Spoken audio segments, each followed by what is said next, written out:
best place to hide the truth is in the pages of a book.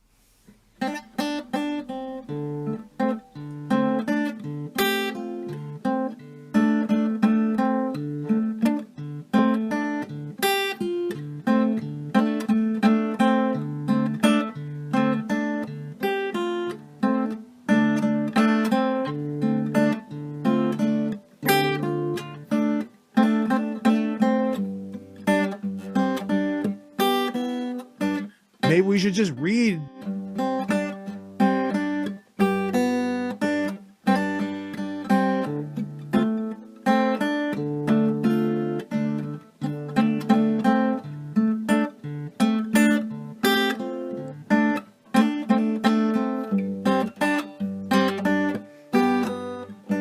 Maybe we should just read.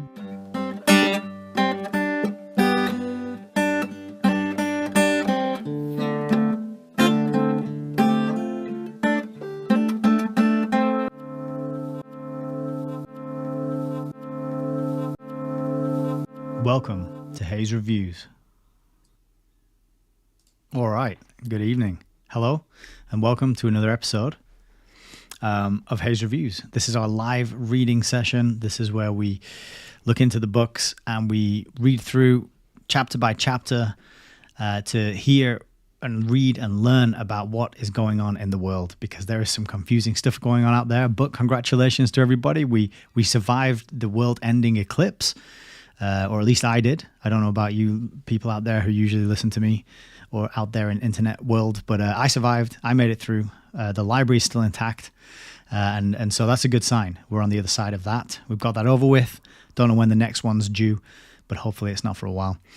But it's wonderful to be here. And we are back with, as I said, another reading, and we're going through the story of the Rockefeller Foundation by Raymond B. Fosdick. And this has been a thrilling, enlightening, and impressively interesting read. We've been learning a lot, and I think it's helping us put a lot of puzzle pieces together with regards to understanding the big picture, the long-term cause that led up to the effect of the events of the last sort of 4 years. That's kind of the way I'm looking at it. And so we've had a lot of history here. This book's from 1952, and it was written by the president of the Rockefeller Foundation himself. And so it's the version of events that they have green stamped. And even though it is the approved version, the narrative they're happy to release to people who read books, which we're certainly in a minority. Let's face it. I don't know about back in the 1950s when they published this, if the proportion of people who read was the same. But in fact, I would hazard a guess and say it's probably gone down. I think back then they didn't have smartphones and social media and completely decimated attention spans and all the other problems that go along with just being surrounded by screens and entertainment and ridiculous amounts of choice when it comes to what we watch or what we listen to. They didn't have all that to contend to. I suppose back then they had a bit of radio, kind of a bit of television, not many channels on the horizon, then some newspapers and books. So I think back then a lot of people were reading, many more so than are today, in fact. Although, nowadays we have a lot more people than we had back then. So I don't know, maybe it bounces out. But anyway, I think what I'd like to do and what I'm trying to do is to get people enthusiastic and interested in reading again, because from my point of view, that would help alleviate a lot of the symptoms and the struggles that we're going through in this modern world, where we're finding ourselves worrying about global-sized events, things that are rolled out all over the planet all at once at the same time, seemingly from the same source. That was the alarming thing about the last 4 years was the coordinated worldwide reaction to this event. And it seemed to go the same way. Wherever you looked, it was face nappies, lockdown, stay at home, inject yourself with a new novelty concoction, and stick your head between your legs and kiss your ass goodbye. That was kind of the narrative. But it was everywhere all at once. And that got me thinking and asking questions and researching and learning.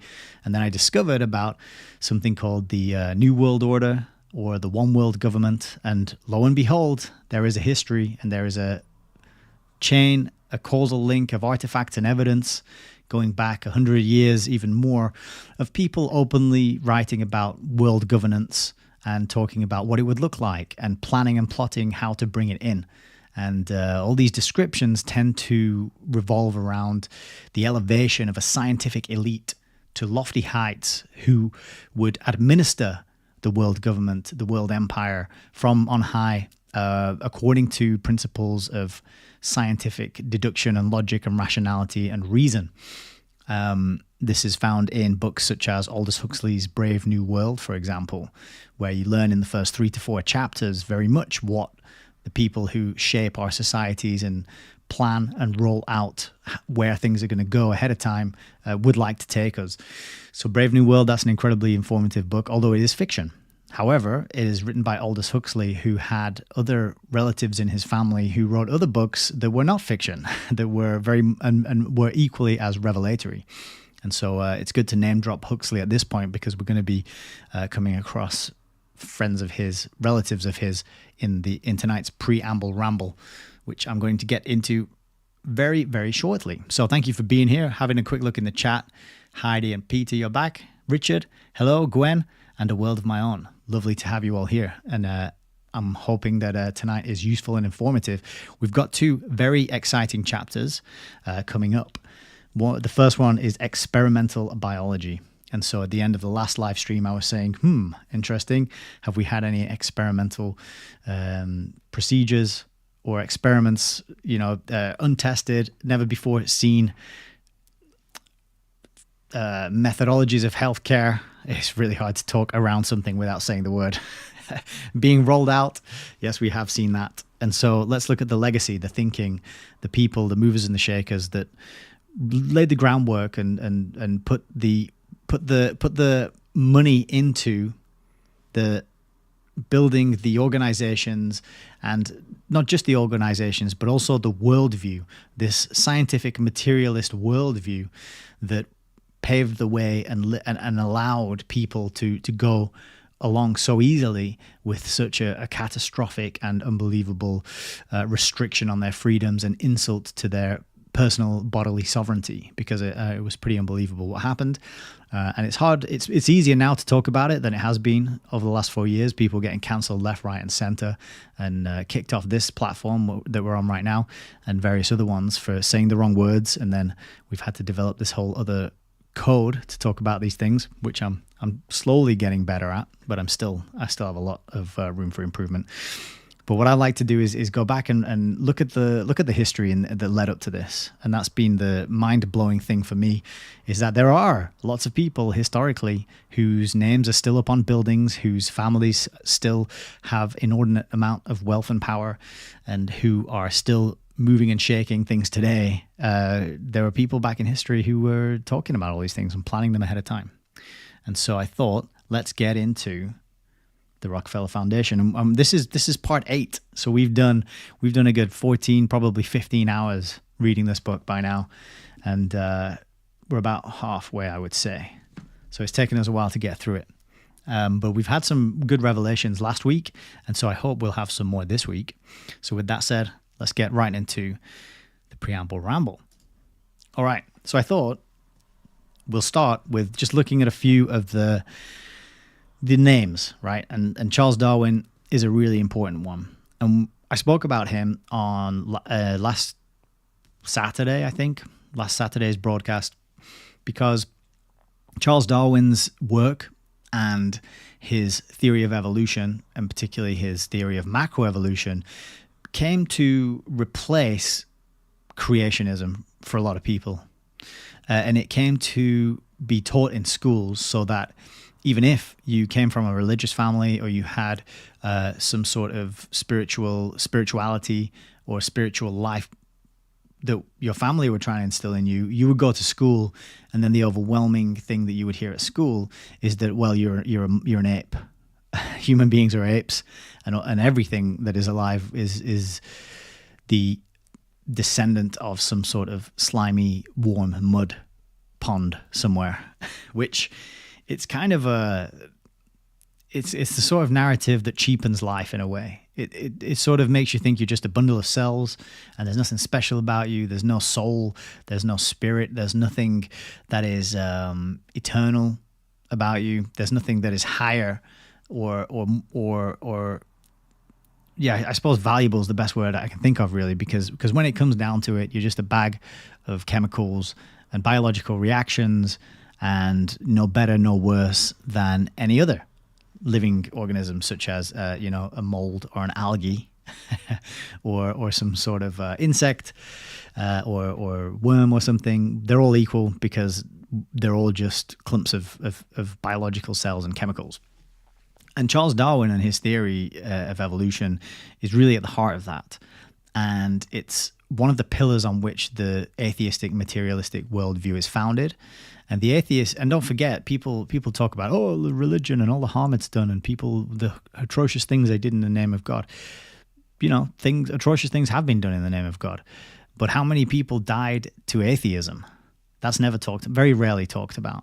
And you've got to remember that communism is an atheistic worldview and system, which how many people died to at the behest of communism and the pursuing of communist ideals. It's an incredible amount. So in atheism and in the materialistic worldview, you really have no reason to be moral.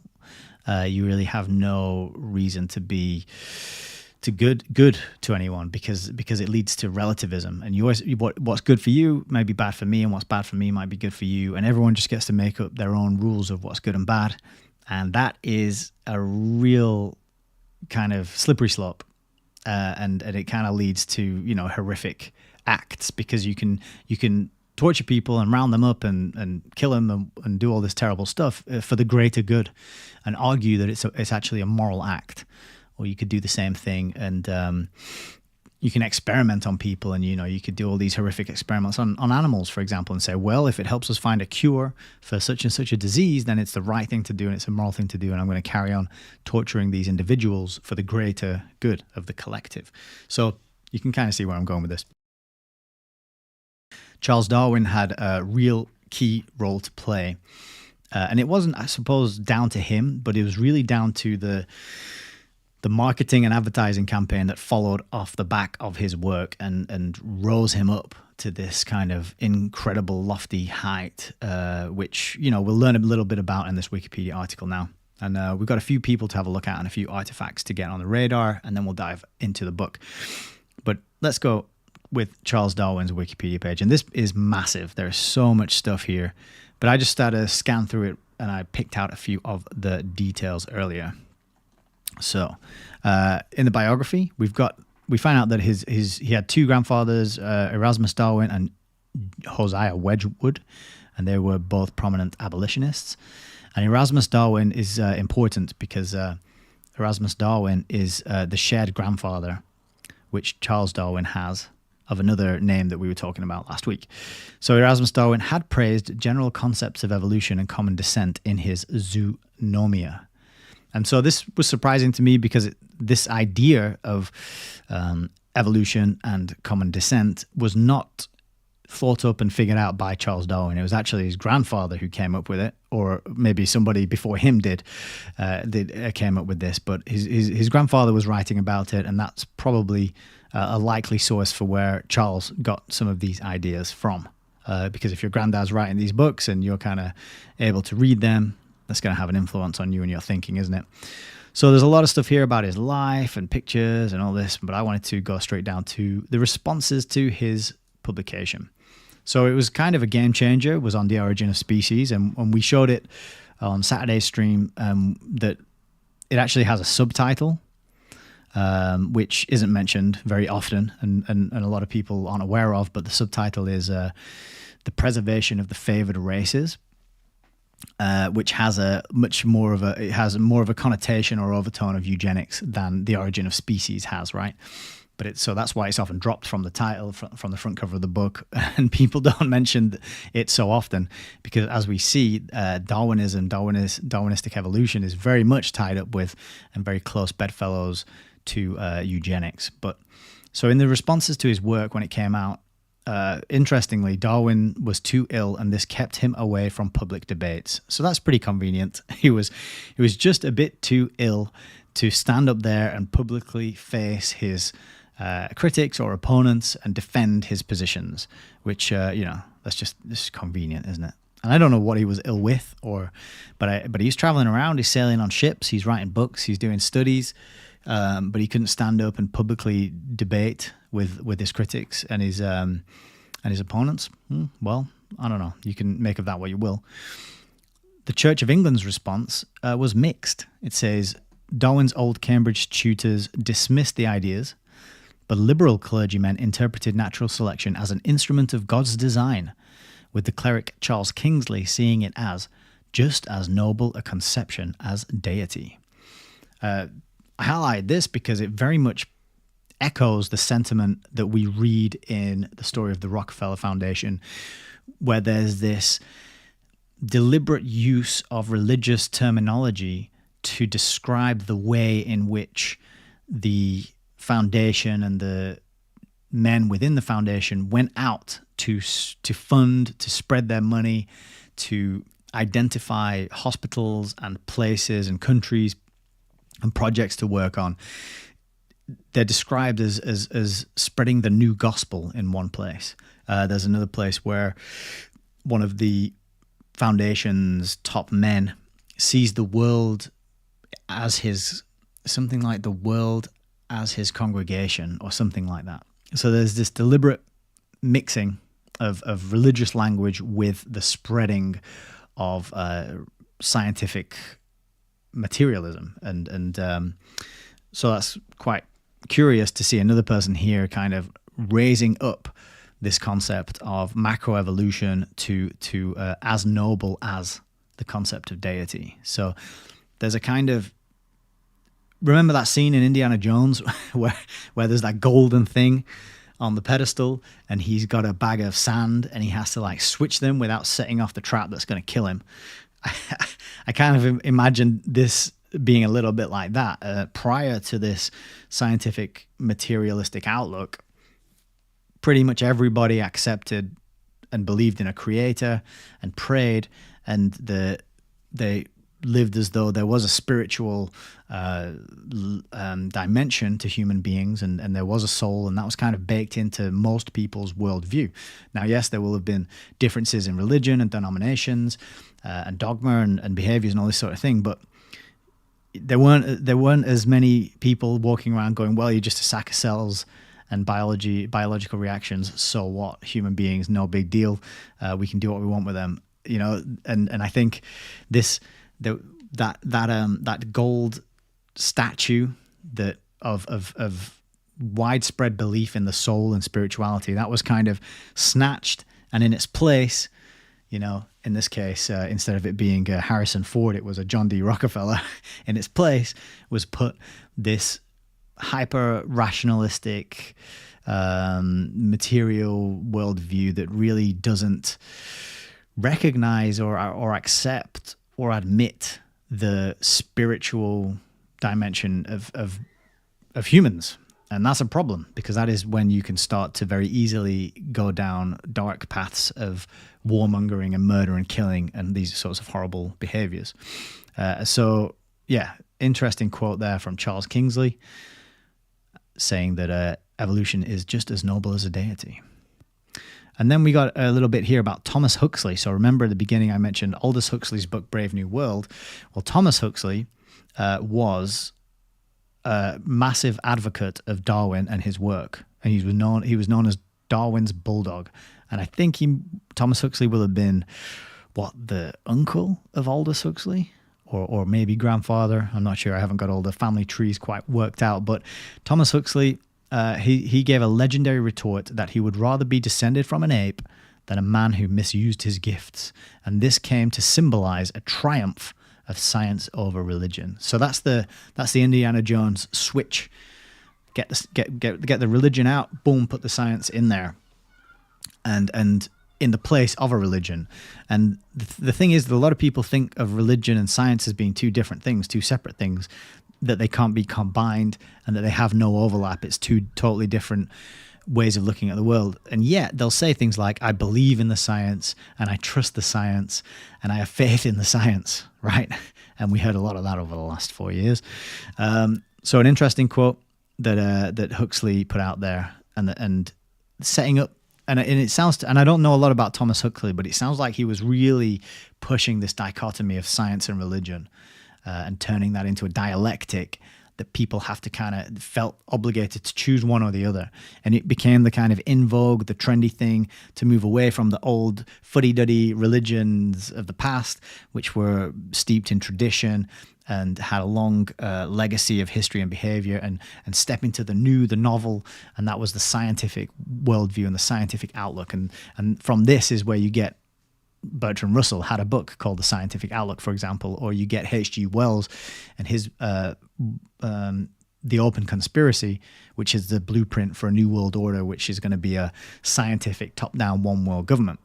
So this is a really key time to note the shift in thinking and the shift in worldview that then went on to allow a big C scam of 2020 to be done to us. Because I think if more people had faith, more people had a sense of right and wrong, a conscience that they listen to, an understanding of natural law, of what is property and bodily sovereignty and your own sovereignty as a man or a woman, if people were more grounded in this worldview of a creator and God-given rights to men and women, then they would have been much less likely to just bend over and take it during the last 4 years.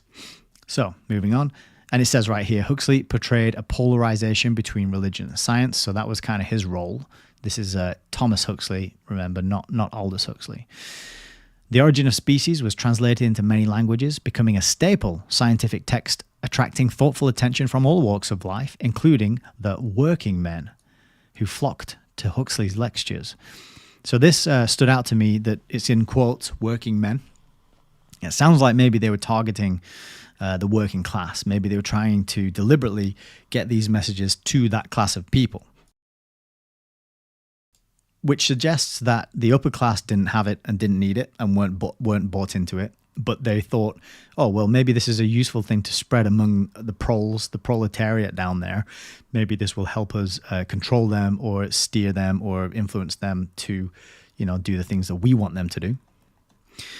So going down, there's a couple more bits here. Children. This bit was very interesting. The Darwins had 10 children. 2 died in infancy. And Annie's death at the age of 10 had a devastating effect on her parents, as it would. Charles was a devoted father and uncommonly attentive to his children. Whenever they fell ill, he feared that they might have inherited weakness from inbreeding due to the close family ties he shared with his wife and cousin, Emma Wedgwood. So Charles Darwin married his cousin. I didn't know that until I read about it here in Wikipedia. He examined inbreeding in his writings, contrasting it with the advantages of outcrossing in many species. So marrying cousins, this was a theme that popped up in our reading of the Romance of the Rothschilds, where the Rothschilds would keep it in the family, so to speak. And so the sense I'm getting, and you'll see as we go through these tabs in the little intro here, is that this was very much the case back then. Keep it in the family, and there's no reason to think that they stopped doing this as time went on. And in fact, I'll show you an example of these families doing just that multiple generations later. So Charles Darwin married his cousin, and of his surviving children, George, Francis, and Horace became Fellows of the Royal Society, distinguished as an astronomer, botanist, and civil engineer, respectively. All 3 were knighted, so that's another theme we're going to find out, is a lot of Queen's awards, OBEs, and so on, and knighthoods, right? Another son, Leonard, went on to be a soldier, politician, economist, eugenicist, and mentor of the statistician and evolutionary biologist Ronald Fisher. So what we're seeing, and I'm learning about, and I'm no expert in any of this, I'm kind of learning as I go along, but this eugenics has never gone away. It's just been rebranded, and evolutionary biology is probably, one aspect of the rebranding, as well as molecular biology. That's another way it's been rebranded. And we talked about as well, the next one after that is being rebranded now as kind of transhumanism, and this sort of augmentation of the human being via technology, things that go in and on the body. So there's a continuity there which can't be ignored. They are not separate things. Eugenics didn't just stop and then the study of biology and molecular biology started, right? It has a continuity, and you've got to know and be able to recognize that these things get rebranded, and it's like, oh, that's got a bad press now, so we'll kind of just stick a different label on it, but carry on doing it, and most people will never be none the wiser. This bit is the crossover, and this is what brings it relevant to the book that we are reading. Darwin was intrigued by his half-cousin Francis Galton's argument, introduced in 1865, that statistical analysis of heredity showed that moral and mental human traits could be inherited, and principles of animal breeding could apply to humans. Okay, so Francis Galton, he's founded and lent his name to a laboratory which was funded by the Rockefellers, and this was a laboratory dedicated to the study of eugenics. He also bequeathed his estate to the funding of a permanent chair in eugenics after he died, and he was a cousin of Charles Darwin. They shared the same grandfather, Erasmus Darwin, that we mentioned earlier. And so these two are kind of not working together, but they're inspiring each other. They're communicating with each other, and their work complements, and they're throwing ideas back and forth, right? And interestingly, you see here that Francis Galton is looking at statistical analysis, and then this idea that principles of animal breeding could apply to humans. Now, what kind of person would be interested in applying the principles of animal breeding to humans? Well, I would say that it's the kind of person who views humans as animals. So that was another knock-on effect of Charles Darwin and his theory of evolution, is that human beings are just another kind of animal. We're not a higher form of life. We're not higher in the hierarchy than animals, with a responsibility to be stewards to the animals and the natural world. No, we are just another animal. We are just a monkey with the internet, according to that view. And therefore, if a human being is an animal, and you can do testing on animals, then you can do tests on humans. It removes that requirement or that need to think about what is morally correct to do and not do. Okay, so Francis Galton, Charles Darwin, they're cousins.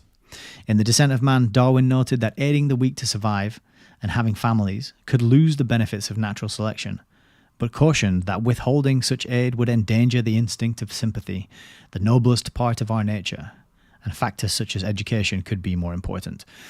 So that's the idea that, okay, instead of aiding the weak to survive and having families, maybe we should just educate them. So it's nice that he actually pays some sort of tiny, at least lip service to the noblest part of our nature. And then when Galton suggested that publishing research could encourage intermarriage within a caste of those who are naturally gifted, Darwin foresaw practical difficulties and thought it the sole feasible, yet, I fear, utopian plan of procedure in improving the human race. So Darwin here and Galton are thinking, okay, we need to encourage intermarriage within a caste of those who are naturally gifted, which sounds a lot like keeping it in the family, doesn't it? It sounds a lot like cousins marrying uncles. And then Darwin saying, well, that will improve the human race. So it's giving us an insight into the type of thinking of the families and the people and the higher ups and our betters, so to speak, who are kind of putting themselves in charge of running the show, let's say. And it gives us an insight and a window into their way of thinking. And we have to, a lot of people will sort of read this and say, yeah, well, that was then and this is now. and it's totally different now, isn't it? Is it? And just as a side note, I've just noticed here that there's also a section on Malthus and natural selection, which I didn't read. I skipped right over that, but I bet there's some good nuggets in there. So anyway, that's Charles Darwin. And next, we'll go on to his cousin, Francis Galton. So Francis Galton, as I said, lent his name to the laboratory, which was the first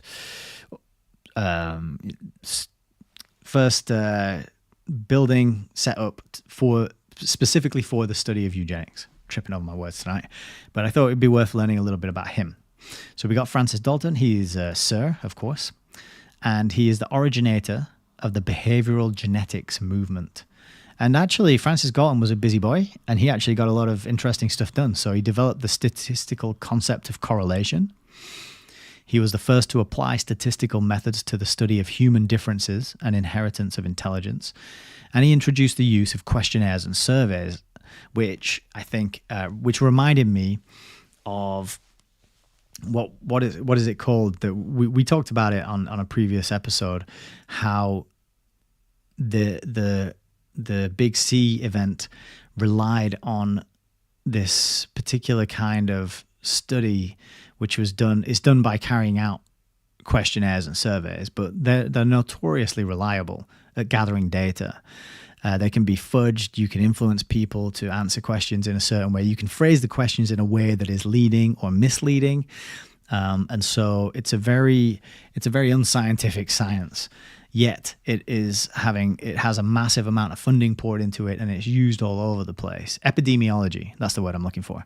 So I'm kind of seeing, when I'm learning about Francis Galton, I'm seeing one of the first sort of proponents, if you will, of massive data gathering, massive data harvesting, and even the birth of epidemiology.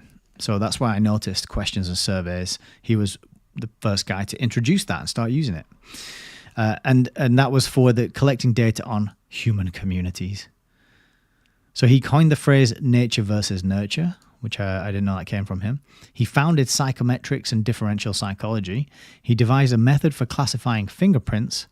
He also conducted research on the power of prayer, concluding it had none due to its null effects on the longevity of those prayed for. So this stood out to me because I was talking about prayer on the last live stream and how it has changed my life since I started doing it. Quite curious that there was this sentence thrown in there about Francis Galton. And so his conclusion is that if you pray for people, it doesn't help them live long. Therefore, prayer doesn't work. So very rock solid piece of science there. His quest for the scientific principles of diverse phenomena extended even to the optimal method for making tea. So he was a true Brit through and through. Galton was Charles Darwin's half-cousin, as we said earlier, and then Galton was knighted in 1909 for his contributions to science. So presumably that's for setting up his eugenics laboratory. He was a pioneer of eugenics, yes. So his early life, the family, the Galtons, were Quaker, gun manufacturers and bankers. So how about that? Two very good lines of work to get into there: gun manufacturing and banking. So they wouldn't be profiting from war, would they? While the Darwins were involved in medicine and science. So you've really got your bases covered there, right? You've got the Galtons, who are into the banks and making the weapons, and you got the Darwins, who are into the medicine and the science. So, between those two families, they've really got a good bunch of rackets running, I would say. Galton was a child prodigy, reading by the age of 2. He was speaking Greek, Latin, and doing long division at 5. By the age of 6, he was reading adult books, including Shakespeare. Then it says he became a Freemason in February 1844, and he got to the level of Master Mason. So I'm not that clued up on Freemasons and Freemasonry. I do know that it's kind of how would you say it? A sort of fraternity, a fraternal kind of lodge system. People join, they take oaths, they help each other out. But who knows what's going on in the upper echelons of Masons, right? But they're builders, and they have a very interesting system of symbols, including the double pillars and the checkerboard floor. And so just curious that he got to that level, Master Mason. I don't know how high up that is, as I said, though. And then following the Cambridge custom, he was awarded an MA without further study. So I don't know what Cambridge custom this is exactly. We should ask some students who go to Cambridge if that's the way it works over there. But I'm not going to be as impressed when I see those letters after people's name anymore, because apparently they're just giving it away to people. So it can't be that good, can it? So Wilhelm Wundt, this name stood out to me, and I'm not going to go into too much detail about why, but there's a book called the Leipzig Connection, which I've heard is a very good book, all to do with the shaping of the education system according to the development of psychology and psychiatry by characters such as Wilhelm Wundt. So it was interesting to see his name pop up here. Carrying on with Galton's life, in 1873, he wrote a letter to the Times entitled Africa for the Chinese, where he argued that the Chinese, as a race capable of high civilization and only temporarily stunted by the recent failures of Chinese dynasties, should be encouraged to immigrate to Africa and displace the inferior aboriginal blacks. So that's the kind of man Galton was. Heredity and Eugenics. The publication of his cousin Charles Darwin of The Origin of Species, and again, it doesn't mention the subtitle. Maybe it does there. No, it doesn't even there, does it, on that picture? So, anyway, the publication of his cousin's book, The Origin of Species, was an event that changed Galton's life. He came to be gripped by the work, especially the first chapter on variation under domestication concerning animal breeding. So the sense I'm getting here is that he likes to look upon other human beings as animals, and he's very interested in improving the quality of the stock. Galton devoted much of the rest of his life to exploring variation in human populations. He established a research program and devised large-scale collection of data. So yes, this was I think part of his legacy. It's to do with controlling the human herd, breeding it, dysgenics, eugenics, and also doing that by way of massive data collection and interpretation. So Galton believed that a scheme of marks for family merit should be defined, and early marriage between families of high rank be encouraged via provision of monetary incentives. He pointed out some of the tendencies in British society, such as the late marriages of eminent people and the paucity of their children, which he thought were dysgenic. He advocated encouraging eugenic marriages by supplying able couples with incentives to have children. On the 29th of October 1901, Galton chose to address eugenic issues when he delivered the second Huxley Lecture at the Royal Anthropological Institute. So, there's that name Huxley again, and we've got now the Darwins, the Huxleys, and the Galtons kind of linked up together. And this is just looking at Wikipedia.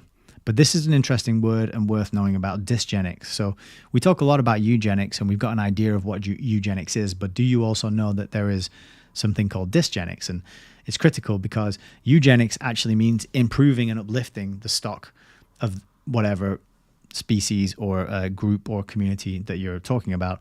Dysgenics is going the other way. So quite often we talk about eugenics. I would say that what's happening in the modern world is both eugenics and dysgenics. I think for a certain group of people, it's eugenics. It's how do we keep things going, keep it in the family, as I've been saying. How do we make sure that we have access to wealth and good quality organic food and clean air and clean water and lots of nature and land and all the finest things in life. And then for everybody else, it's this word here. It's dysgenics. It's how do we keep people dumbed down, docile, and really not paying much attention and demoralized to the point where they would just rather, binge watch some series on Netflix than actually learn about reality and engage in their own lives to improve their situation and the situation of the people they love.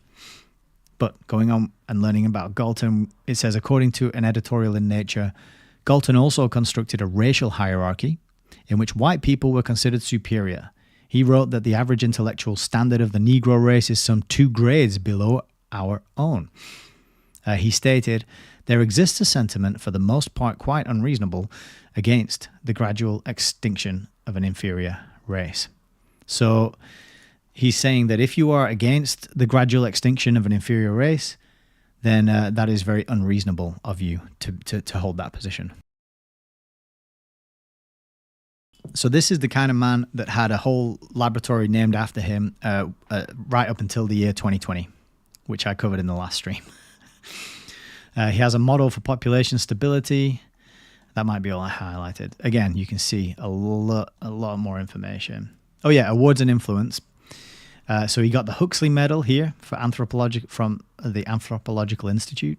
He also got the Darwin Medal from the Royal Society, and as we mentioned, was knighted. He was the chair of eugenics at University College London, and that has now been renamed the Galton Chair of Genetics. So right there you can see eugenics has now become genetics, and the chair still exists and his name is still on it. Only the word eugenics has become genetics. It is a rebranding effort. This one here is alive and well, only we call it this one now. I hope I have made that point. Okay, moving on. This is a correspondence between Charles Darwin and Francis Galton, and this is on Sir Francis Galton's webpage. I haven't been through these, but I just wanted to include it as a sort of artifact that you might want to get into and read. I'll link this below. So they've got a few topics here: the origin of species, hereditary genius, pangenesis. That was actually something they disagreed on. But just to see that they were in touch, they were indeed cousins, and they were writing letters backwards and forwards around these kinds of topics. And okay, and this brings us to Charles Galton Darwin. And so in the last live stream, I mentioned a book called The Next Million Years by Charles Galton Darwin. The Next Million Years is often referred to by Alan Watt, and that's Watt singular. There's no S. It's not Alan Watts. That's a different person. Alan Watt. He's a Scotsman, incredible researcher, reader of books from a very young age, and then spent a large part of his life putting together educational talks and lectures and broadcasting them and putting them up on his website and talking to people who were waking up and becoming wise to the ways of the world and figuring out that, oh, I'm born into a plan that is unfolding and has been defined and is being rolled out, and I've not been told about it, and my consent has not been sought. Nothing about this plan involves me and my benefit. People who get to this point of waking up can be shocked, very down, very angry. And so they want to talk to people who have kind of been there for a while and have a bit of wisdom and insight into how to sort of adjust to that new realization and worldview. And so he mentions often this character, Charles Galton Darwin, who wrote the book The Next Million Years. And I knew we read about Francis Galton in the Rockefeller book, and then I knew about Charles Darwin and his influence. And then I knew there was someone called Charles Galton Darwin, but I didn't know how they all connect and how they are related. So I thought this would be another good one to talk about. So Charles Galton Darwin, he is also a Sir, unsurprisingly, and he is the grandson of Charles Darwin. Okay? So we've got Charles Darwin and Francis Galton, they're cousins. And then Charles, 2 generations later, we have Charles Galton Darwin, the grandson of Charles Darwin. Okay, so early life. His father was a knight, Sir George Howard Darwin, and his mother was Lady Darwin, and she was American. And he studied mathematics, Trinity College, Cambridge, graduated BA in 1910, and later promoted to MA by seniority. So again, that sounds to me like they just gave him an MA, and he didn't have to do any work for it. So yeah, it must be nice to be in the club, right? Because you just get an MA for nothing. And it's like, oh, we'll just he's a senior now, just promote him and give him an MA. So that's twice we've seen that. And it was Francis Galton who got the other one, wasn't it? So he became the Master of Christ College. Then he became the Director of the National Physical Laboratory. He served in the role into the post-war period, but spent much of the war years working on the Manhattan Project, coordinating the American, British, and Canadian efforts. So that was quite curious there as well. He was a part of the Manhattan Project. And, whenever people say, that can't be true because there would have to be too many people involved in it and too many people would have to lie. Well, it's like, look, the Manhattan Project happened and most people who were involved in it didn't know it was going on. And it's called compartmentalization. And you give people just enough information for them to do that little bit of the work that they need to do. And only a select group of people much higher up know the full picture. Most people just know their little piece of the puzzle, and they're not wise or privy to what it's actually all going to amount to. And this is how it's done. This is how so many people can be fooled, kept in line, enslaved for so long. It's because of compartmentalization. And what we are trained to do is we all have a superior, and then if we've been working in any kind of corporation or structure for any amount of time, we've probably had a couple of promotions, and we'll have a superior and we'll have some subordinates, and we listen to the people above us in the hierarchy and we give orders to the people below us in the hierarchy. But that is true for absolutely everyone in the hierarchy. You're always in the middle with people above you and people below you. And this is what we are trained into from a young age at school. It's listen to the teacher at the front of the room, and then some students in the class, they get little badges and they're prefects. And now it's like, now listen to the prefects. They've got a little badge. They're above you in the hierarchy and the pecking order. Or the older children get to push around and boss around the younger children. And then those younger children, when they 2, 3, 4 years later, they become the older children in the school. They're like, oh, great, I can boss around and push around the young children now. And this is how it's done, this perpetuation of a hierarchical way of going at life with who's above me and who do I obey, who's below me and who can I push around. So just a little tangent there, inspired by the Manhattan Project. Darwin, let's go back to Darwin. This is Charles Galton Darwin. Was also appointed KBE, which you can see here, the most excellent order of the British Empire. So that was in 1942. Private life, he had 4 sons and a daughter, and check this out. George Pember Darwin, so this was one of his sons, worked developing computers and then married Angela Huxley, daughter of David Bruce Huxley, who was also a granddaughter of the writer Leonard Huxley and a great-granddaughter of Thomas Huxley, Darwin's bulldog. Check that out. And then he also had another son called Henry Galton Darwin. So you've got the Huxleys, the Darwins, and the Galtons. 3 families, 3 names to really pay attention to whenever you see them or hear them. And right there, you can see that they do keep it, if not in the one family, then they'll keep it within the families, because you've got it right there. You've got the granddaughter, the great-granddaughter of Thomas Huxley marrying, what would this be? The great-granddaughter of Charles Darwin. Just incredible stuff. On his retirement, his attention turned to issues of population, genetics, and eugenics, because, of course, in retirement, you want to relax. You want to enjoy your life. Maybe you want to do a bit of painting, spot a fish in. No. Population, genetics, and eugenics for this boy. His conclusions were pessimistic and entailed a resigned belief in inevitable Malthusian catastrophe, as described in his book, The Next Million Years. He first argued in this book that voluntary birth control, family planning, establishes a selective system that ensures its own failure. So isn't that curious? What are we seeing now mainly in the North Americas and the European world, where we've had voluntary family planning in effect for a very long time, where we're seeing a drop off in the populations and in the birth rate. And I've covered that on my show before. I should have got that up, shouldn't I? I could have plugged my own show. The king of Top of the Depops. I have an episode on my channel. It's on the live tab called Top of the Depops, covering all this. And so he was seeing down the road. He was seeing what was coming. But he didn't avert it, didn't stop it from happening. So 1952, he warned about this, and it still happened anyway. So that's good.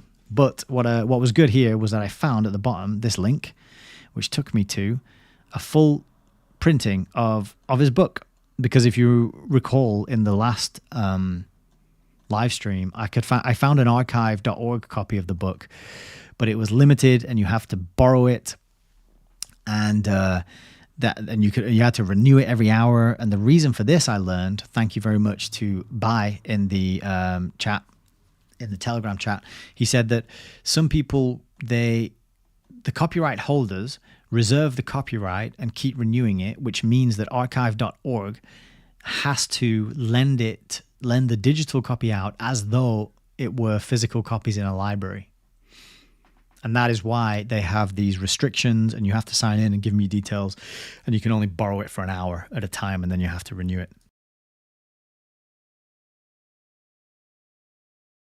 But I got this up, and I will include it in the links below if you want to read it. Quite a short book.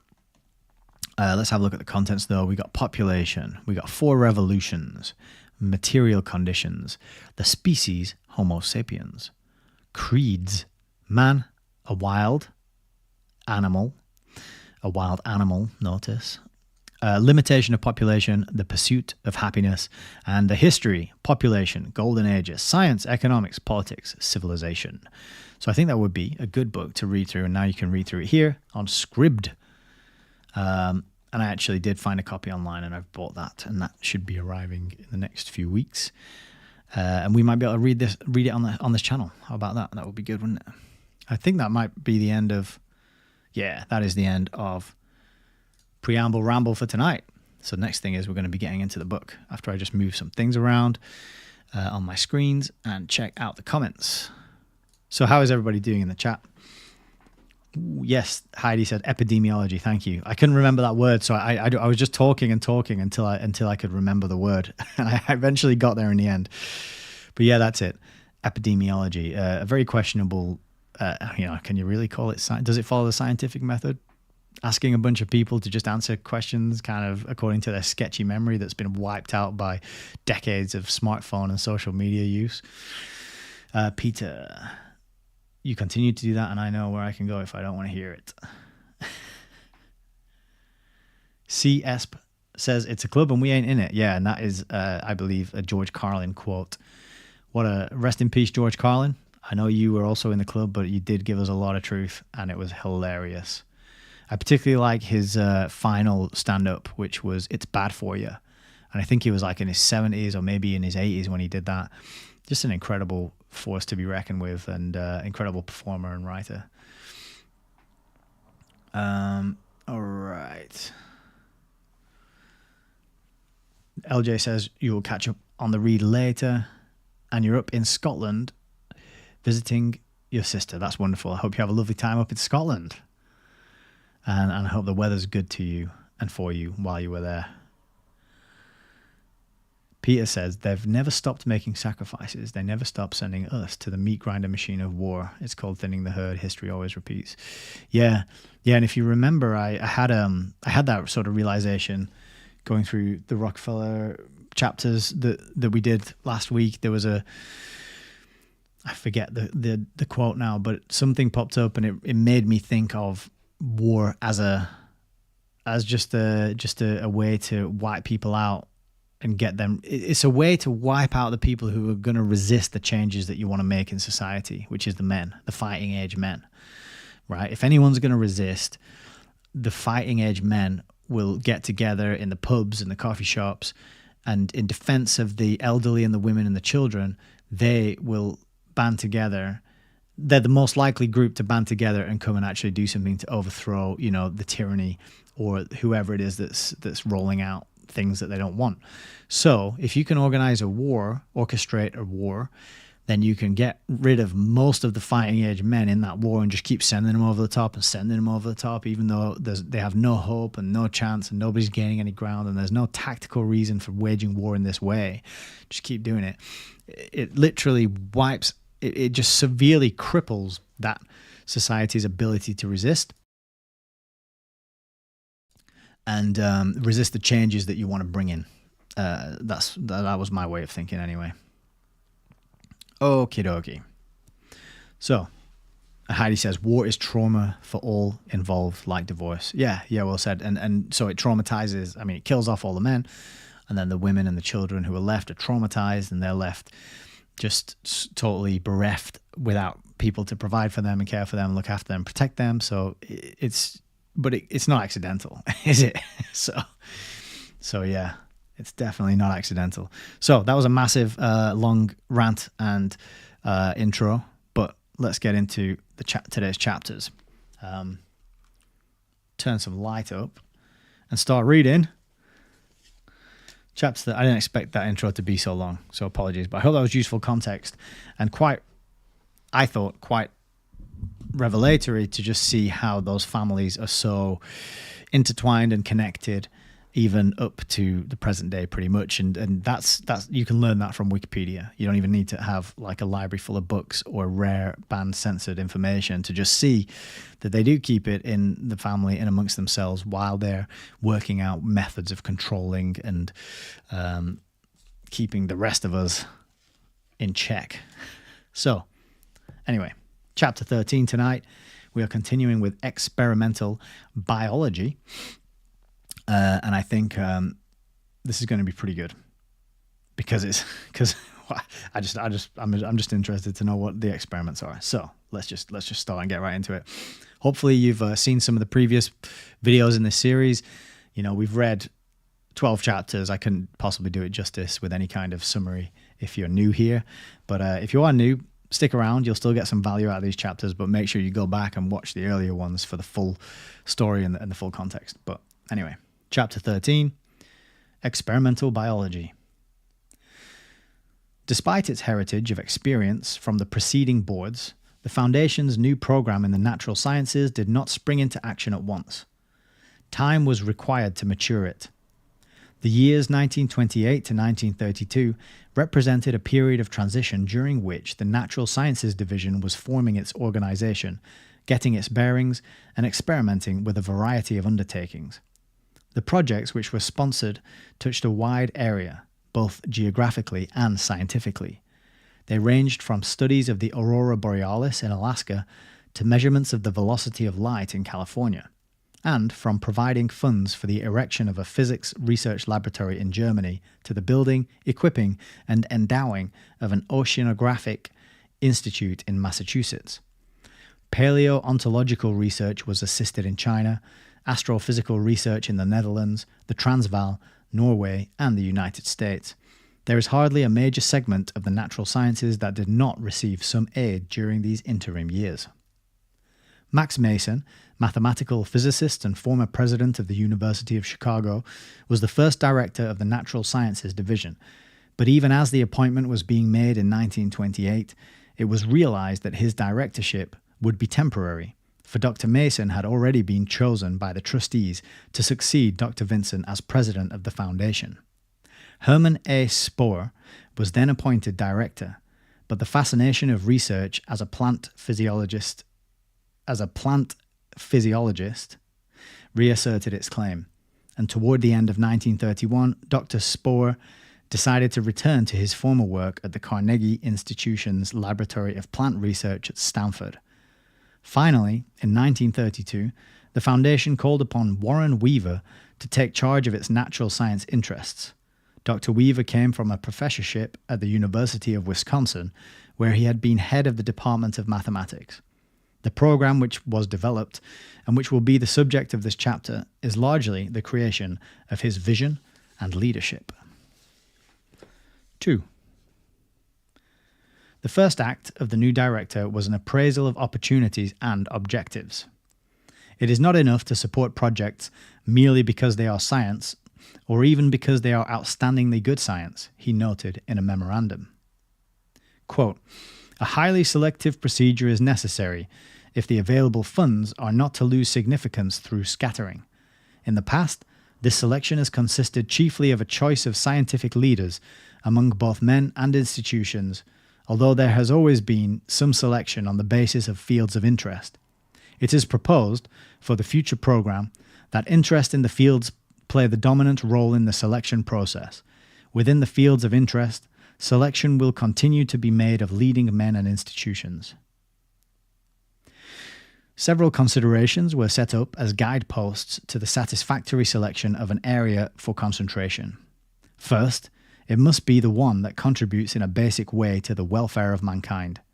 Second, it must be sufficiently developed as a science to merit support, but so incompletely developed as to need support.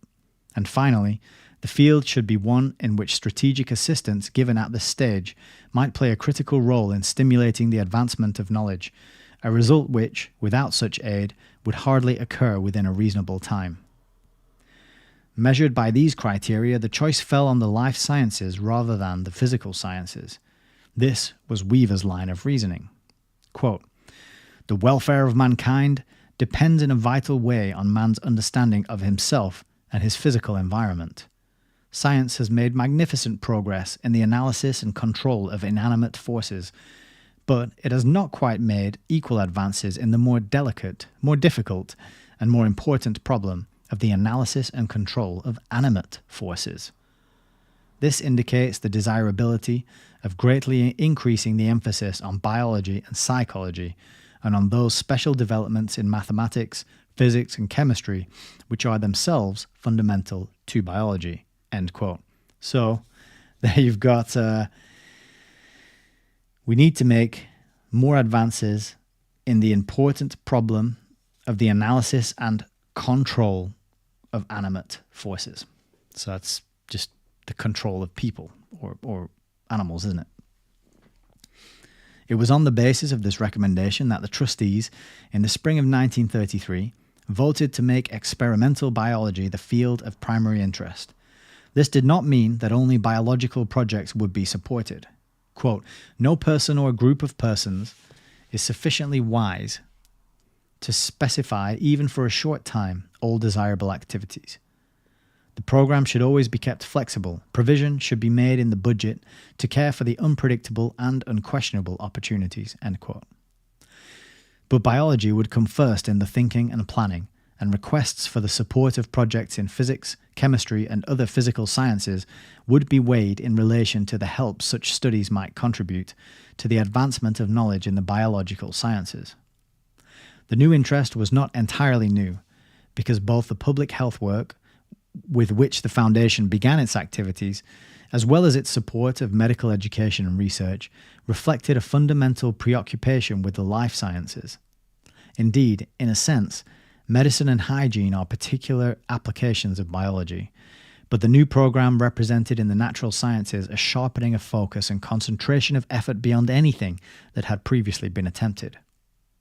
It was conceived, moreover, as being closely linked with other aspects of the Foundation's program, notably the program in psychiatry of the Medical Sciences Division and the Social Science program in human relations. Biology is important because it has the potentiality of contributing to the problem of understanding ourselves, and the three programs in widely separated fields could be thought of as a unified endeavor to stimulate research in the sciences underlying the behavior of man. The behavior of man is conditioned biologically by such factors as heredity, nutrition, endocrine balance, neurological integration, and other elements of the body's internal economy. And that's it, nothing else. Each of these is a subject of intricate complexity, but fortunately all animal life embodies similar or related basic mechanisms, and thus the experimental method becomes available to biology. One would have to be extremely naive to expect to elucidate these mysteries through experiments with human beings. Quote, "Before we can be wise about so complex a subject as the behavior of a man," observed Weaver, "we obviously have to gain a tremendous amount of information and insight about living organisms in general, necessarily starting with the simpler forms of life. Experimental biology is the means for such exploration."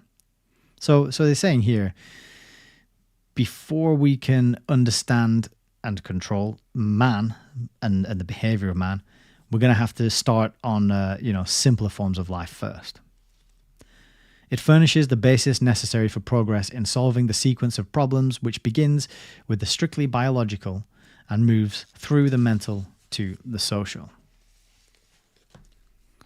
In the deeper sense, then, the program is new.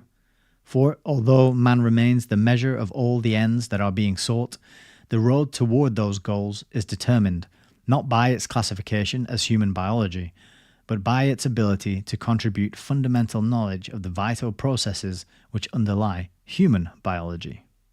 3. Weaver started his work with an emphasis on the application of the quantitative techniques of mathematics, physics, and chemistry to biological problems. He was interested in classical biology, but his special enthusiasm related to the borderlands where the physical sciences overlap biology.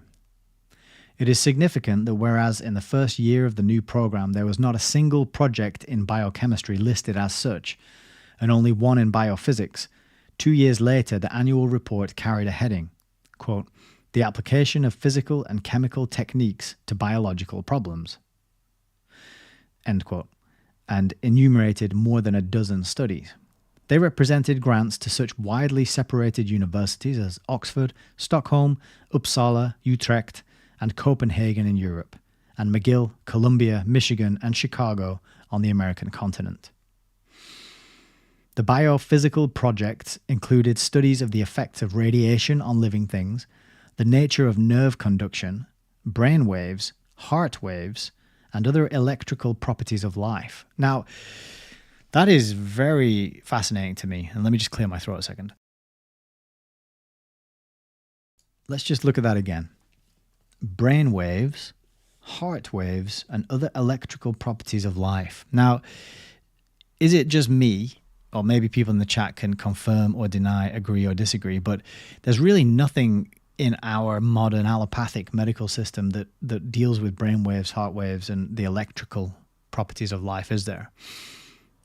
To my mind, that whole angle has been sort of poo-pooed as pseudoscience. You know, books like The Invisible Rainbow by Arthur Furstenberg linking the rollout of new radio communications technologies to the occurrence of pandemics historically. That's what his book does. It notices that correlation, that pattern.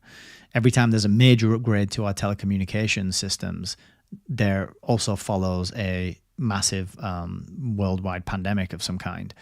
And this is why the whole, 5G discussion was so prominent and prevalent during the last 4 years. It's just very curious that here they're admitting to at least wanting to understand and learn about the electrical properties of life. And I wonder if what they found out, they were like, okay, we'll just bin that. make sure the general population never learn about that stuff, because it doesn't seem to have made it into our allopathic standard November Hotel Sierra system of healthcare, right? So that was quite interesting to see it written there. And among the biochemical projects were experiments with the mechanism of nutrition, the functions of internal secretions, and chemical mediators of nervous action. These problems were already under investigation in university laboratories in many countries. The foundation policy did not start a trend, but it gave strong impetus to a movement already underway, and the effects of its aid to biologists, chemically and physically minded, multiplied rapidly. The trend towards collaboration shows conspicuously in the history of certain institutional projects. The California Institute of Technology presents a striking example. In 1933, the foundation made 2 grants to the institute, one for biological research under Thomas Hunt Morgan, the other for chemical research under Linus Pauling. Dr. Morgan, the well-known leader in genetics, i.e., we know what genetics is now code for. The well-known leader in eugenetics was one of the great experimental biologists of his day, and any request from him was bound to command attention. Dr. Pauling, on the other hand, had no direct interest in biology at that time. He was a physical chemist, absorbed in studying the forces which hold molecules together. Despite his apparent remoteness from biology, the grant was voted, primarily because of the fundamental nature of the chemical problem and the brilliant record the young chemist had already made as a research worker.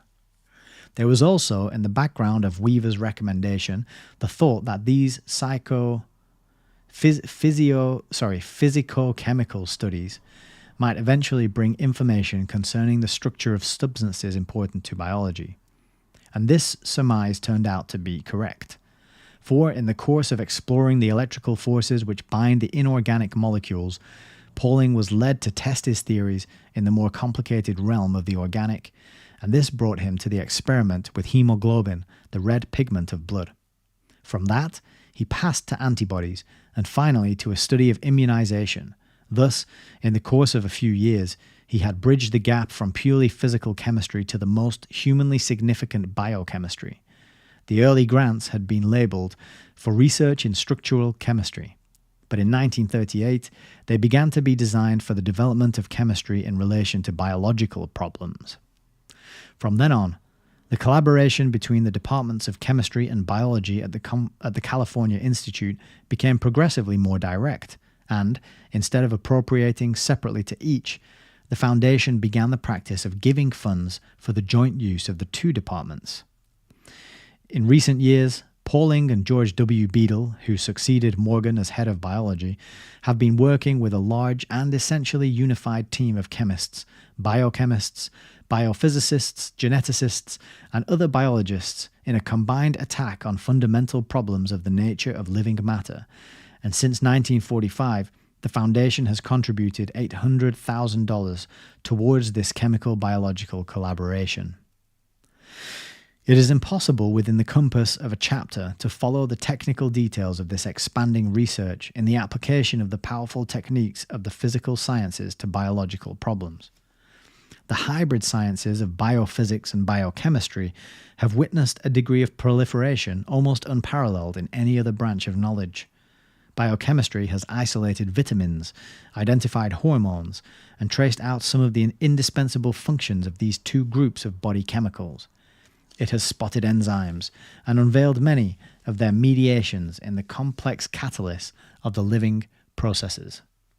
It has illuminated the chemical nature of viruses, the protective offices of antibodies, and has made a start towards understanding proteins and nucleoproteins, those two related classes of substances which seem to constitute the crucial stuff of life. In all these areas, the Foundation has been interested in seeking out competent and imaginative workers, in assisting their training, equipping their laboratories, and supporting their research. Indeed, in the field of enzymology alone, enzymology? I guess it's enzymology. The Foundation has given aid to 35 universities and research centers with grants totaling over $1.6 million. Some of the masters of modern biochemistry have participated in this research, but we have space to mention only a contribution made shortly before the Second World War by a German refugee in England. This was Hans Adolf Krebs, who had been forced by political reasons to leave the University of Freiburg and had gone in 1933 to Cambridge University on a Rockefeller scholarship. That sounds a bit like Operation Paperclip to me. I don't know about you, but I think so. He was only 33 years old. 33. But he had already been working some years on the problem of respiration, trying to piece together a rational picture of the processes by which a cell burns its various fuels. In the quiet of pre-war England, he completed a great work. His experiments told him that the sequence of respiratory reactions could not be in a straight line. What happened was a cycle, like the turning of a wheel, with the last reaction providing the material for the cycle's next revolution. He was able to work out the successive changes at each turn of the wheel, showing where fresh carbon is taken in and where the waste product carbon dioxide is discarded with release of energy, each of the more than 20 chemical reactions being assisted by an enzyme or a team of enzymes. The Krebs cycle, as it is called, has become a landmark in biochemistry, providing data which have assisted other investigators in the pursuit of their biochemical problems. 4. While the new orientation of physics, biology, and chemistry was synthesizing new fields of study, interest in classical fields did not slacken. Many unexplained phenomena of physiology remained primary objectives of the program. Indeed, the idea was to bring up the most powerful available artillery for the attack on them. This meant the use of spectroscopy, X-ray diffraction, chromatography, and a score of other techniques and instruments which had been invented, for the most part, by chemists and physicists. These ingenious tools recommended themselves to experimental biologists because of what they could contribute to the task of extracting the secrets of living processes. An example of a physicochemical, there you go. Physicochemical discovery turned to the use of experimental biology is the application of isotopes as tracers. In this technique, a radioactive or heavy isotope of some biologically important element, like carbon or phosphorus, is incorporated into a nutrient which is then fed or injected into the experimental animal or plant. The isotope thereafter serves as a tag by which the experimenter is able to identify the location of the nutrient as it travels through the living system. And by this means, many of the minute processes of digestion, respiration, and other phases of metabolism have been worked out. The Foundation has fostered the development of tracer technique in numerous ways, both through grants and fellowships, and especially through its support over the last 2 decades of the work of George Hevesy. Professor Hevesy was the originator of the tracer method. He used it first to study the way in which the atoms of one block of lead wander off into another block of lead when the two are placed in contact. Then in 1923, he used a radioactive species of lead to study certain problems of plant physiology, and his continued service in perfecting and extending isotope uses to experimental biology has attracted many aspiring graduate students to his laboratories. Both at Stockholm and at Copenhagen, for he travels between these centres, Professor Hevesy is a member of the partnership of physicists, chemists, and physiologists whose work in the biological borderlands has been a subject of Rockefeller interest since the days of the International Education Board. Currently, a grant to Copenhagen is supporting an intensive exploration of the biological uses of isotopes, a study projected under the joint direction of Niels Bohr and P.B. Rechberg, with the collaboration of Hevesy. There are at least a dozen other places where grants have financed various applications of the isotope technique. The fields of classical biology, which have been cultivated through the Natural Sciences program, lie chiefly within the areas of physiology, genetics, and embryology. Grants by the Foundation under this section of the program aided the distinguished embryological studies of George W. Corner at Rochester University, Victor Hamburger at Washington University in St. Louis, and Frank R. Lilly at Chicago. The tissue studies of Ross G. Harrison at Yale and George B. Wislocky at Harvard, and the cytological research of Leonard Huskins at McGill and Wisconsin, and of Torbjorn Kaspersen at the Karolinska Institute, Stockholm, to name a few representative workers among the score who were assisted. But the classical field which has received the largest measure of support is genetics. An accounting in 1950 showed that assistance had been given to 53 universities and other institutions, and the training of 46 geneticists had been aided directly through Rockefeller Foundation fellowships in addition to those assisted by National Research Fellowships. Altogether, up to that time, approximately $2.75 million had been contributed to genetics research through the Natural Sciences Division.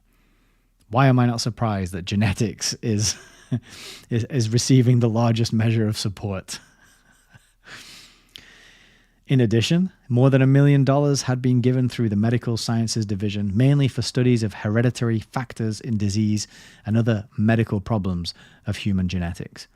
The Natural Sciences program in genetics has been directed more specifically at unraveling the fundamental phenomena of heredity and variation, the structure and composition of chromosomes, the nature of the gene, and the start of its control over the body's chemistry, growth, and development. Now, I got to challenge that sentence there, and I would say that I don't think the genes do control the body's chemistry, growth, and development. I'll just take a sip. In fact, I have a book on my shelf over there which challenges this directly. I'll just grab it for you, I think. Yeah. Which is this one. The Biology of Belief. And this is by Bruce Lipton, PhD. But there's a lot of videos by this gentleman. You can find them very easily. Just type his name there, Bruce Lipton. Tons of stuff online. But what he said in this book is that genes are like blueprints, and you can build according to the blueprints, or you can choose not to build according to the blueprints. And what largely determines whether or not you build according to which blueprint is the environment that you're in. All right. So if the signal going to your cells and from the environment is one, and it's full of stress and fear and anxiety and worry, that's going to have a massively different effect on the way your genes express, the way your proteins are built, and which gene blueprints they follow, than if you're very peaceful and rested and relaxed. And so I think this paradigm of genes are in control and dictate everything completely, I think is faulty, and there's a cause and a case to challenge it. Excuse me. And that concept there of the genes as a blueprint that can either be read or ignored according to the signal that the environment is sending, I think is another way to think about it. So I just wanted to challenge that particular bit there. They're just obsessed with control, aren't they? So, continuing. When Dr. Morgan requested aid in 1933, genetics was in the process of broadening its scope. The gross structural features of inheritance are today fairly well known, he wrote, and the workers are turning to the physiological aspects of heredity.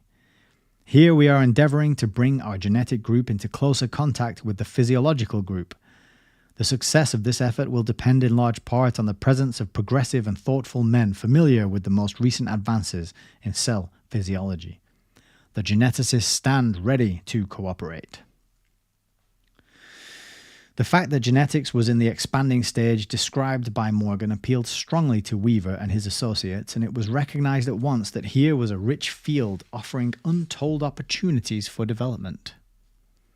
Immediately, grants began to go to genetics projects with a physiological approach.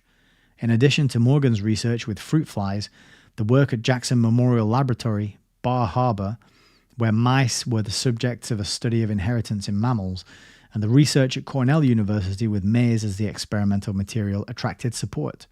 From those early projects, the program has multiplied into a variety of genetical bypaths. While corn, flies, and mice continue to be the mainstays as experimental material, research projects in recent years have turned to other organisms, as well as to tools like X-rays, ultraviolet rays, and chemicals, and have opened trails which geneticists are hopefully prospecting. In England, foundation grants have supported projects in mathematical genetics at London University and the University of Birmingham. In France, aid has gone to the genetics laboratory of the Rothschild Foundation at Paris and the recently established French Institute of Genetics at GIF. So that I stumbled there because I didn't know there was a Rothschild Foundation at Paris, but it's not surprising. But to a greater extent than in any other biological science, the bulk of the appropriations for genetics went to American research workers.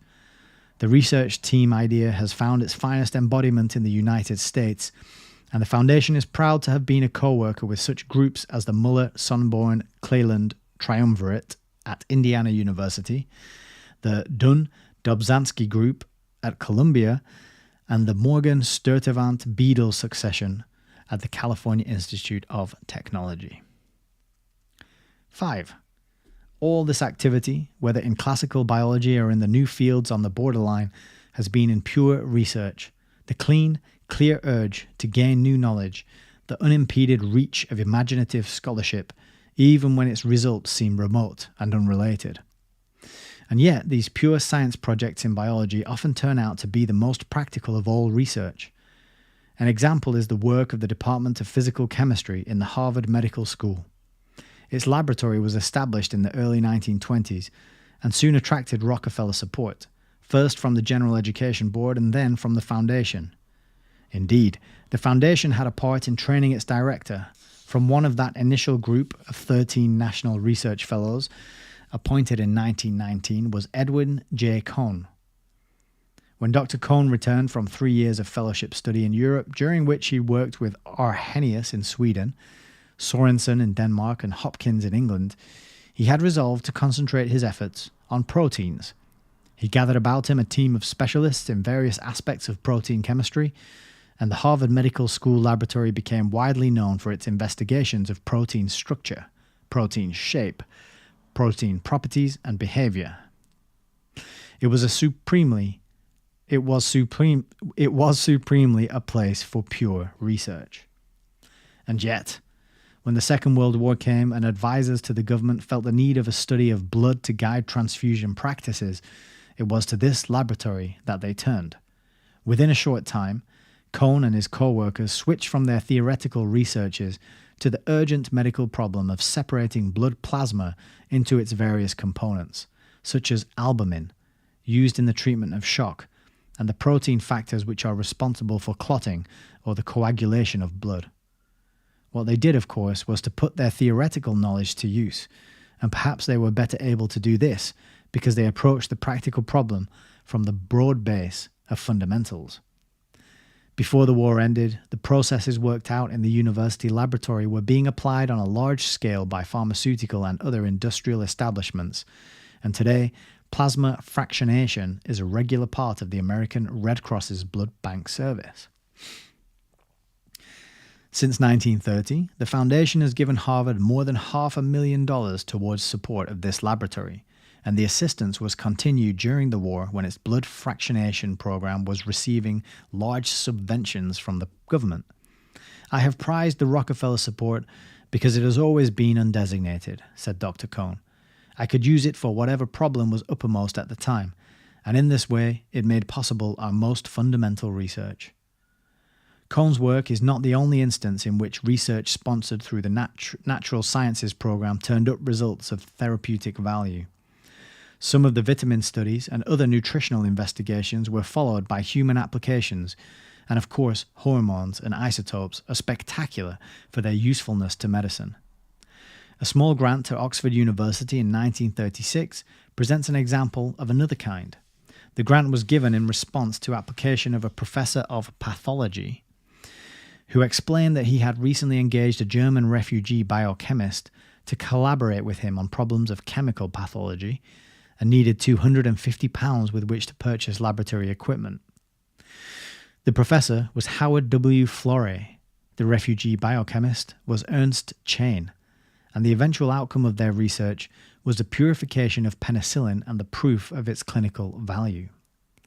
Oxford University furnished by far the greater part of the support.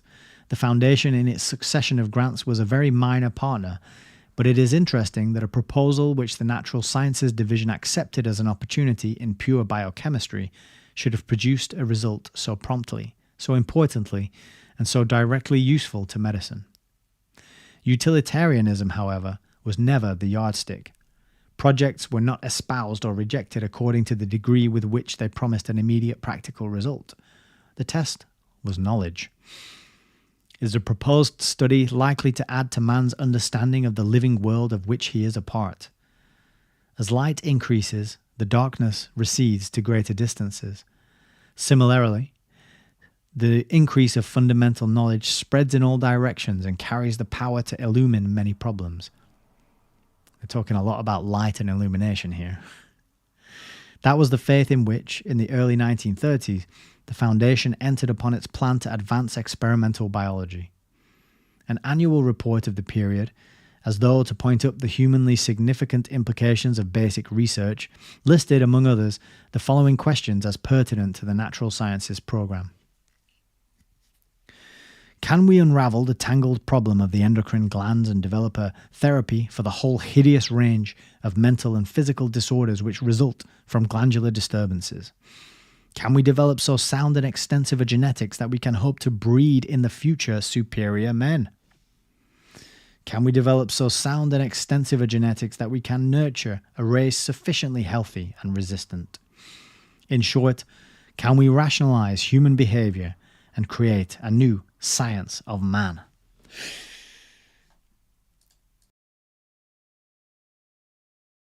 Nearly failed to mute myself there for that cough. But that's what it's all about there, isn't it? Can we develop so sound and extensive a genetics that we can hope to breed in the future superior men? Now, it sounds good, but they're not talking about you and me and our families. Spoiler alert. They're talking about superior genetics for themselves and dysgenics for the rest of us. These questions were posed in 1933. And since then, the Foundation has appropriated $30 million for work in the natural sciences, of which approximately 80% went for experimental biology.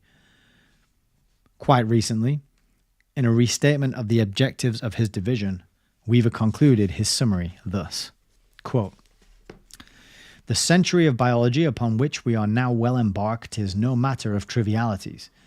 It is a moment of really heroic dimensions, one of the great episodes in man's intellectual history. The scientists who are carrying the movement forward talk in terms of nucleoproteins, of ultracentrifuges, of biochemical genetics, of electrophoresis, of the electron microscope, of molecular morphology, of radioactive isotopes. But do not be misled by these horrendous terms, and above all, do not be fooled into thinking this is mere gadgetry. This is the dependable way to seek a solution of the cancer and polio problems, the problems of rheumatism and of the heart. This is the knowledge on which we must base our solution of the population and food problems.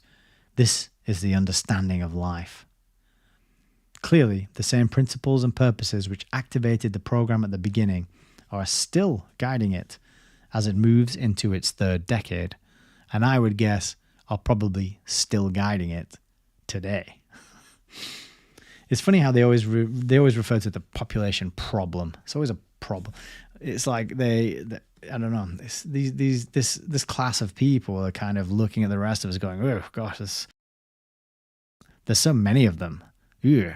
Look at them all down there with their Greg's pasties and their Primark shopping bags. Ugh, it's a population problem. We need to do something about this." So, nothing too crazy and wild and experimental. I thought there might be some insight, like some Frankenstein's monster type experiments going on there, but nothing too completely wild and crazy.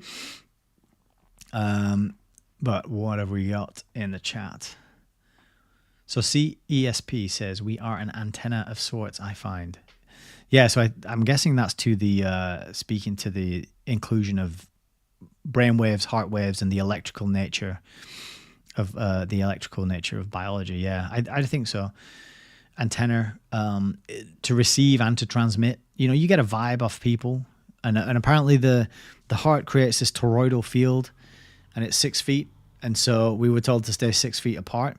And I remember back during lockdowns, when I had a different job then, and we used to go outside for a cigarette, and I'd be standing in the smoking shed, and we'd be like, "Isn't it weird that how do they come up with this 6 feet? Like, have they measured how far these invisible particles can jump like little fleas? And it's just like 5.5 feet. So if we all stand 6 feet, they won't quite make the jump."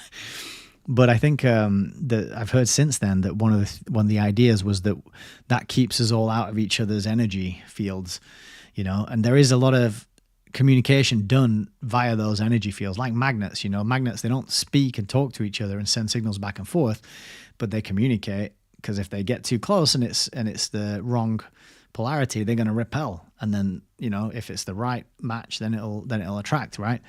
So I totally agree with you there, CESP. I think we are antenna of sorts, but not just for receiving, also for broadcasting. Peter says, "We are the gods. That is what they are hindering and ever so afraid of." I don't know about that. I don't feel godlike. I've never created a whole, cosmos and universe and whatnot, but I don't know. Maybe you're right. Maybe it's just because I was schooled into thinking I wasn't able to do that, and actually I do have that capacity, but it's just dormant and kind of it's been taught. I've been trained not to think that that's possible. So, Heidi, the demons are little g gods as well in Orthodox theology. Yeah, I mean, I do believe in spirits. of all, but I don't, I haven't had any personal encounters with them that I could say, oh, I spoke. I've had all sorts of wacky experiences, but I can never say it was an angel or a demon or a devil or a god, or I can never really be sure about what the nature of that entity or encounter was precisely. But I'm absolutely convinced that there's a spiritual dimension in which there are entities that are beyond our five senses and which are around us at all times and have probably an impact in the 3D realm that we find ourselves in, for sure. Heidi says, I don't really know about paperclip. Better get on that. Ooh, I've got a book review on my channel. But it's an older one and the quality is not very good. But I did review a book called The Paperclip Conspiracy by Tom Bauer. And it was one of the first books I did, actually, because I was so blown away when I found out that Nazi scientists were recruited by the Allies and protected. And this book talks about it. I've got it on my shelf over there. That red one you can see just over my left shoulder, that is Annie Jacobson's book, Operation Paperclip. I haven't read that yet. But that one next to it, if I go this way, that is Tom Bauer, Paperclip Conspiracy from 1987. Now that I've said 1987, I need to check. I need to check to find out if I was right or not. Let me go to this. Yeah, so that's Tom Bauer's book. That's a bit shiny, isn't it? The Battle for the Spoils and Secrets of Nazi Germany. I found this in Oxfam. $9.99. I snapped it off the shelf. Boom, there you go. 1987, I remembered. Yeah, you can see I put a lot of tabs in this one. So I even put tabs on the top because there's so much interesting stuff. But that's a place you can start. You can look that up. That's about an hour, I think. An hour-long video on my channel, Paperclip Conspiracy. And you can start there and take it from there if you like listening to the sound of my voice. But my voice doesn't sound as good on that video because I was doing it I was recording via a pair of these. So it was back before I had a good setup. But yeah, that's a good place to start. But also Annie Jacobson, who did the big red book over my shoulder, she's been on lots of like Joe Rogan. You type her name and you'll find her and learn from her as well. So, but definitely Paperclip. Oh, that's a Conspiracy 101 Paperclip. Cool. Heidi, epigenetics explains why diet can be so crucial to cancer growth. All environmental parameters. Yeah. So I've been doing a kind of carnivore experiment, 1 meal a day for the most part, and just having a big bowl of basically beef mince, salt and butter. And it's hard to put into words, but I feel like my brain's coming back online. I feel like my sleep is better. I feel like my body is working better. It's hard to say what I mean, but my skin, my sleep, my focus, my motivation, my ability to make decisions, my mood, all these things have been positively affected. And the way I was thinking about it in terms of epigenetics and environment is I'm kind of signaling to my body that I'm a hunter that's going out and catching animals and roasting them and eating them, right? Because historically you would have had to put some bloody effort into getting meat to eat. So it's a very highly prized food source. You can go plant some potatoes and pick some fruit and stuff. That's not running away from you, is it? It's not fighting back. Pick it out of the ground and eat it. So it makes sense that the nutritional reward from that is going to be less than if you have to plan and organize and set a trap and hunt and do all that. Like, you got to expend a massive amount of calories to get that food. So when you do get it, you get that extra reward and benefit from being able to get that meat. So I was thinking, like, eating a lot of a meat heavy diet is kind of signaling to your body that you're like a hunter who's getting that highest quality of food that's available. So I'm not sure I'll stay on it forever, but certainly in terms of a reset, in terms of a kind of break from if you've got any bad dietary habits, it's a good way to remain full and satiated throughout the day. I haven't really had any cravings whatsoever. I haven't felt hungry. I haven't had any cravings for any of the junk that I've eaten previously. So interesting to explore that idea about what the message our body's getting when we're chucking like a kilogram of meat down our necks at a single sitting, you know. Dave Stevenson, good evening, says, the most influential book you've read? Secret Life of Trees by Peter Wolben for me. Secret Life of Trees. I've seen that, but I've never read it. But it looks incredibly interesting because don't they communicate with each other via the mycelium network? Mycelium being a network of single cell thick fungus or fungi, depending on how you prefer to say it.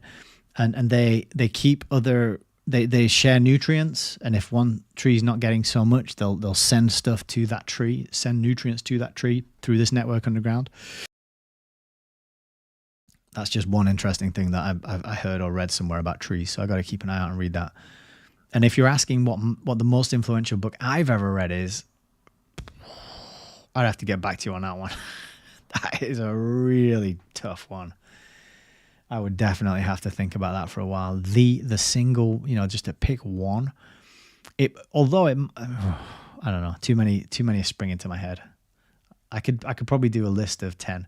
In fact, I was thinking about making a video, 10 books that could change the world. And I was starting to like draft that and put that list together. So maybe keep an eye out for that, Dave, and you might find some answers to edify your question in there. Cool. Oh yeah, Operation Paperclip. Annie and Shoshana Zuboff. Yes. Peter says, Confessions of an Economic Hitman. I haven't read it, but I've heard it's very good, and I do have it on my shelf over there. And Heidi says, stable blood sugar. Yeah, I think that's what it is. I'm not doing this kind of like up and down, crashing and recovering cycle of carbs and then blood sugar, and then I'm not on that anymore. It's just a stable thing. I used to have to like have naps every afternoon, and now my energy dips a little bit after lunch, but I can stay awake and carry on working and stay focused without a problem. So yeah, it's powerful. And I'm only, what day is it today? Tuesday. I'm like a week and a day into this. I only started last Monday, and my plan is 90 days. So we will see what other benefits there are to be gained over the remainder of that time. Cool. Good chats. David is back. He says, trees look after their children and parents more than we do. It's sad, but I believe it. On the whole, some people do well at that, better than others. But yeah, I'm glad that trees do it. I'm sure we could take a lesson from trees. One thing I do like about trees is just touching them. It might sound weird, but going out to the woods or a forest or something, just putting your hand on the bark, or two arms around it, or just two hands on it, or sometimes even put my ear to the bark as well. There's something extremely like comforting and reassuring, and looking up and just thinking about how long it's been there and what's happened around it the whole time while it's been growing just in that one place, just steady away, imperceptibly growing and changing, getting stronger. It's like, yeah, it's good. I don't know. I got to read that book, I suppose, in conclusion. And Frank's endorsed it as well. And if Frank endorses it, then I know it's going to be good. All right, cool. Let's crack on and get the second chapter done, because these videos are getting longer and longer and longer. My intention was to be like, okay, 2 hours. Most of these videos are going to be 2 hours. We'll crack through 2 chapters, and that's a good bit. That's a good bit to do. But I keep rambling for so long, but anyway. Yes, Peter, I'm a tree toucher. I know it sounds bad when you say it like that, but then I didn't want to say tree hugger either, because that also has a lot of baggage to it. So I don't know. Tree fondler. That there's no good way. There's no way it sounds good, is there? All right, chapter 14: Tools of Research.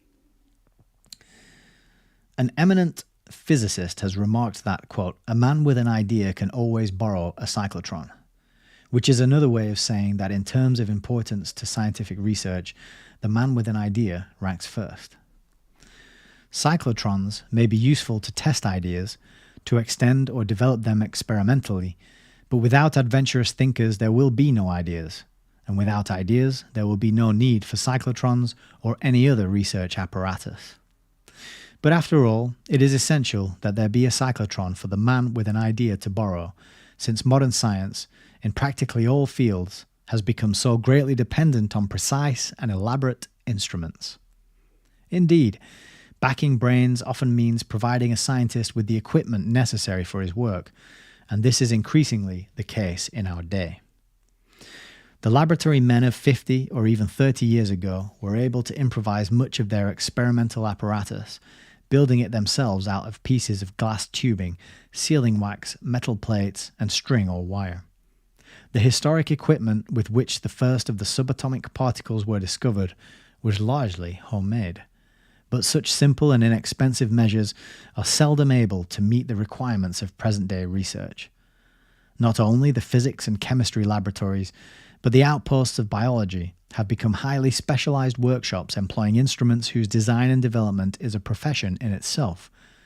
A sizable proportion of the funds appropriated by the Foundation for the Advancement of the Natural Sciences has gone to provide research workers in many lands with these precision instruments, including sometimes the buildings to house them and the auxiliary apparatus to service them. 2. In biochemistry, and particularly in the study of proteins, a primary problem is the separation of substances out of the natural mixtures in which they occur. Beyond this are the problems of determining their molecular weights, sizes, shapes, and chemical compositions. Some of the new tools which perform these tasks have already been mentioned in passing, but a few words regarding their nature and usefulness may be helpful. The ultracentrifuge and the electrophoresis apparatus are devices for separating molecules out of a solution or suspension. The ultracentrifuge does it by centrifugal force, electrophoresis by harnessing electrical properties. Both are used by biochemists to obtain pure fractions of substances, and the ultracentrifuge also serves as a weighing machine to determine the molecular weight of viruses, antibodies, enzymes, and other proteins, while electrophoresis reveals their electrical characteristics. So, centrifuge, we hear about that. I think most of us would know exactly what that is. This word, this electrophoresis, I don't even know how to pronounce it. I'm not even sure I'm saying it right because I've never heard it before, I don't think, or read it, which again is just to comment, just to make that point that this aspect of things seems to have been dropped or occulted, hidden, or neglected, or, memory hold. So I might have to do a little look into electrophoresis.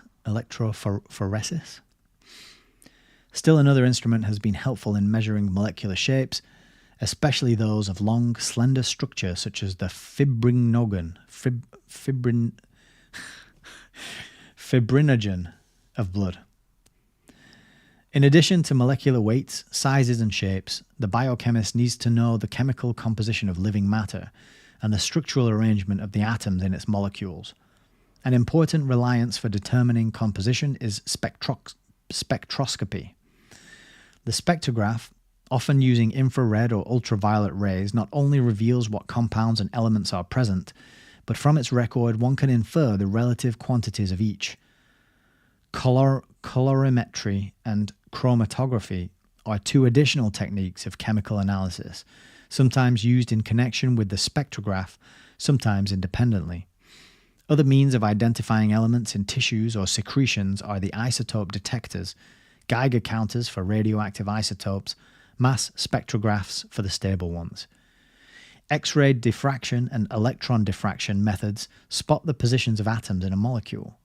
The practice of bombarding a substance with X-rays and measuring the angles at which the rays bounce off has made it possible to measure the minute distances between the constituent atoms and to map out the architecture of some of the simpler organic molecules. I'm just going to grab a little card. I'm going to leave this card in this page to remind me to go back and look up electrophoresis. electrophoresis and what was that other bit? Something that was in the blood that I couldn't pronounce as well. But yeah, wherever that's gone.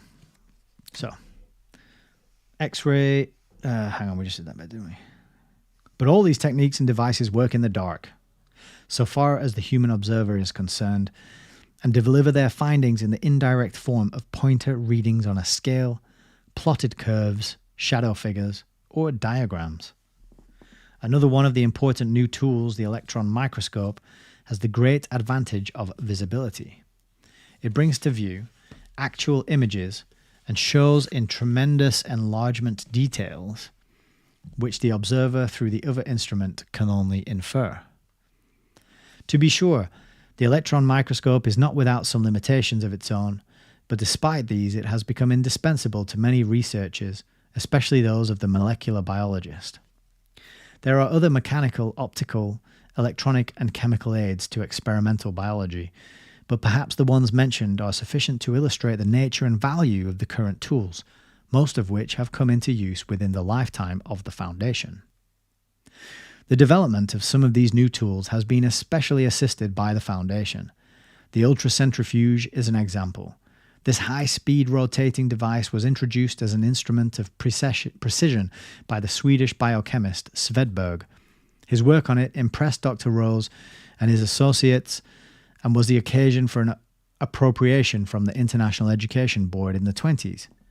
Since then, the Foundation has made a succession of grants to the University of Uppsala on behalf of Professor Svedberg's researches with the oil-driven ultracentrifuge which he developed, and a grant to the University of Wisconsin provided the only university installation of this type in the United States.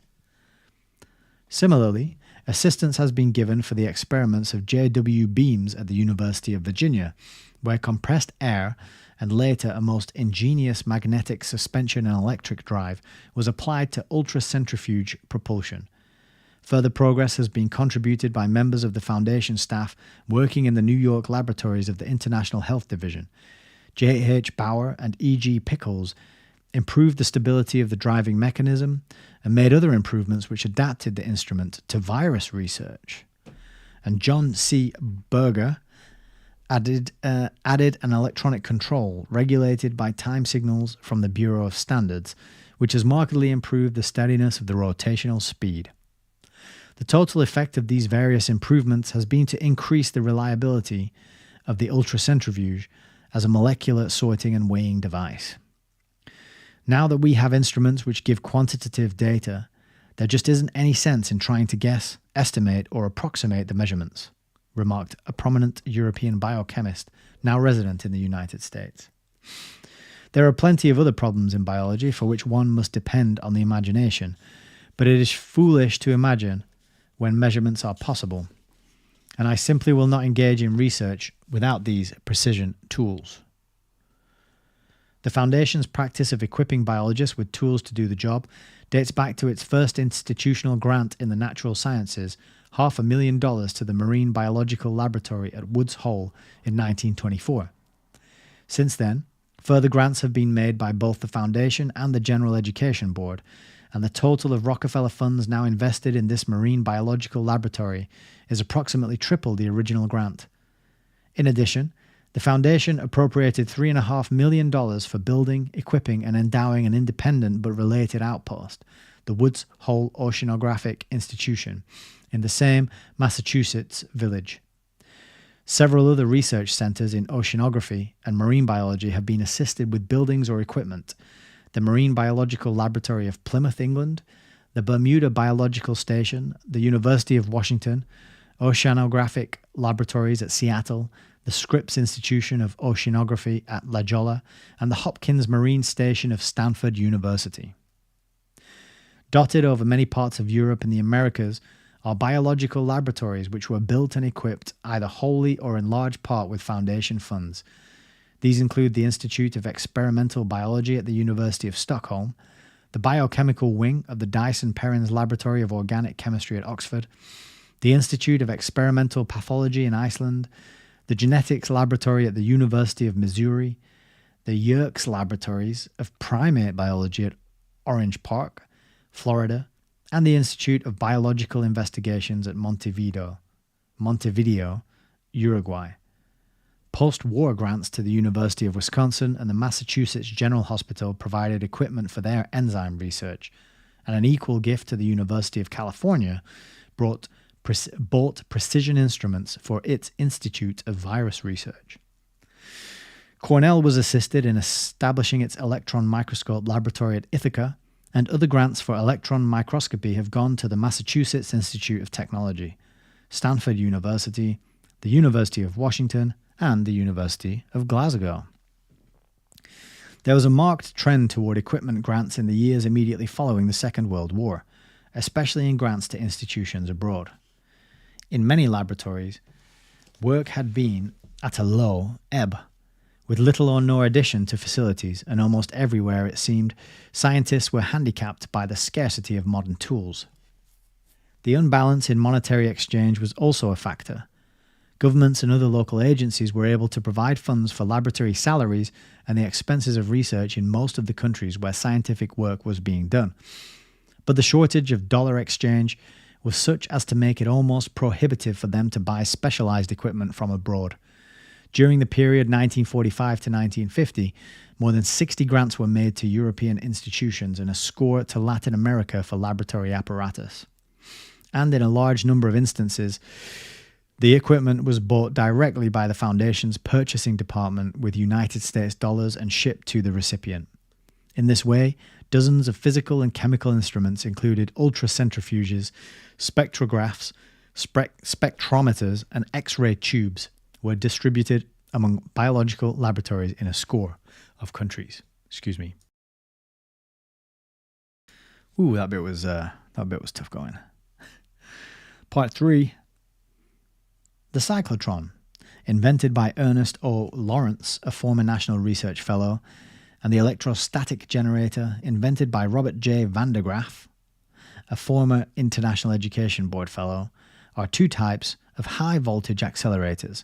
Primarily, they are tools of the physicist, for both were originally designed as artillery with which to bombard the nuclei of atoms. As a result of these bombardments, in which the projectiles were charged particles accelerated to high velocities, the nuclei were not only compelled to yield up the secrets of their hidden structure, but their atoms were transformed into radioactive isotopes. The artificially produced isotopes immediately became useful to biologists, both for research with the tagged atom technique and for experiments in cancer therapy, and thus these high-voltage tools of the nuclear physicist found early applications in biology.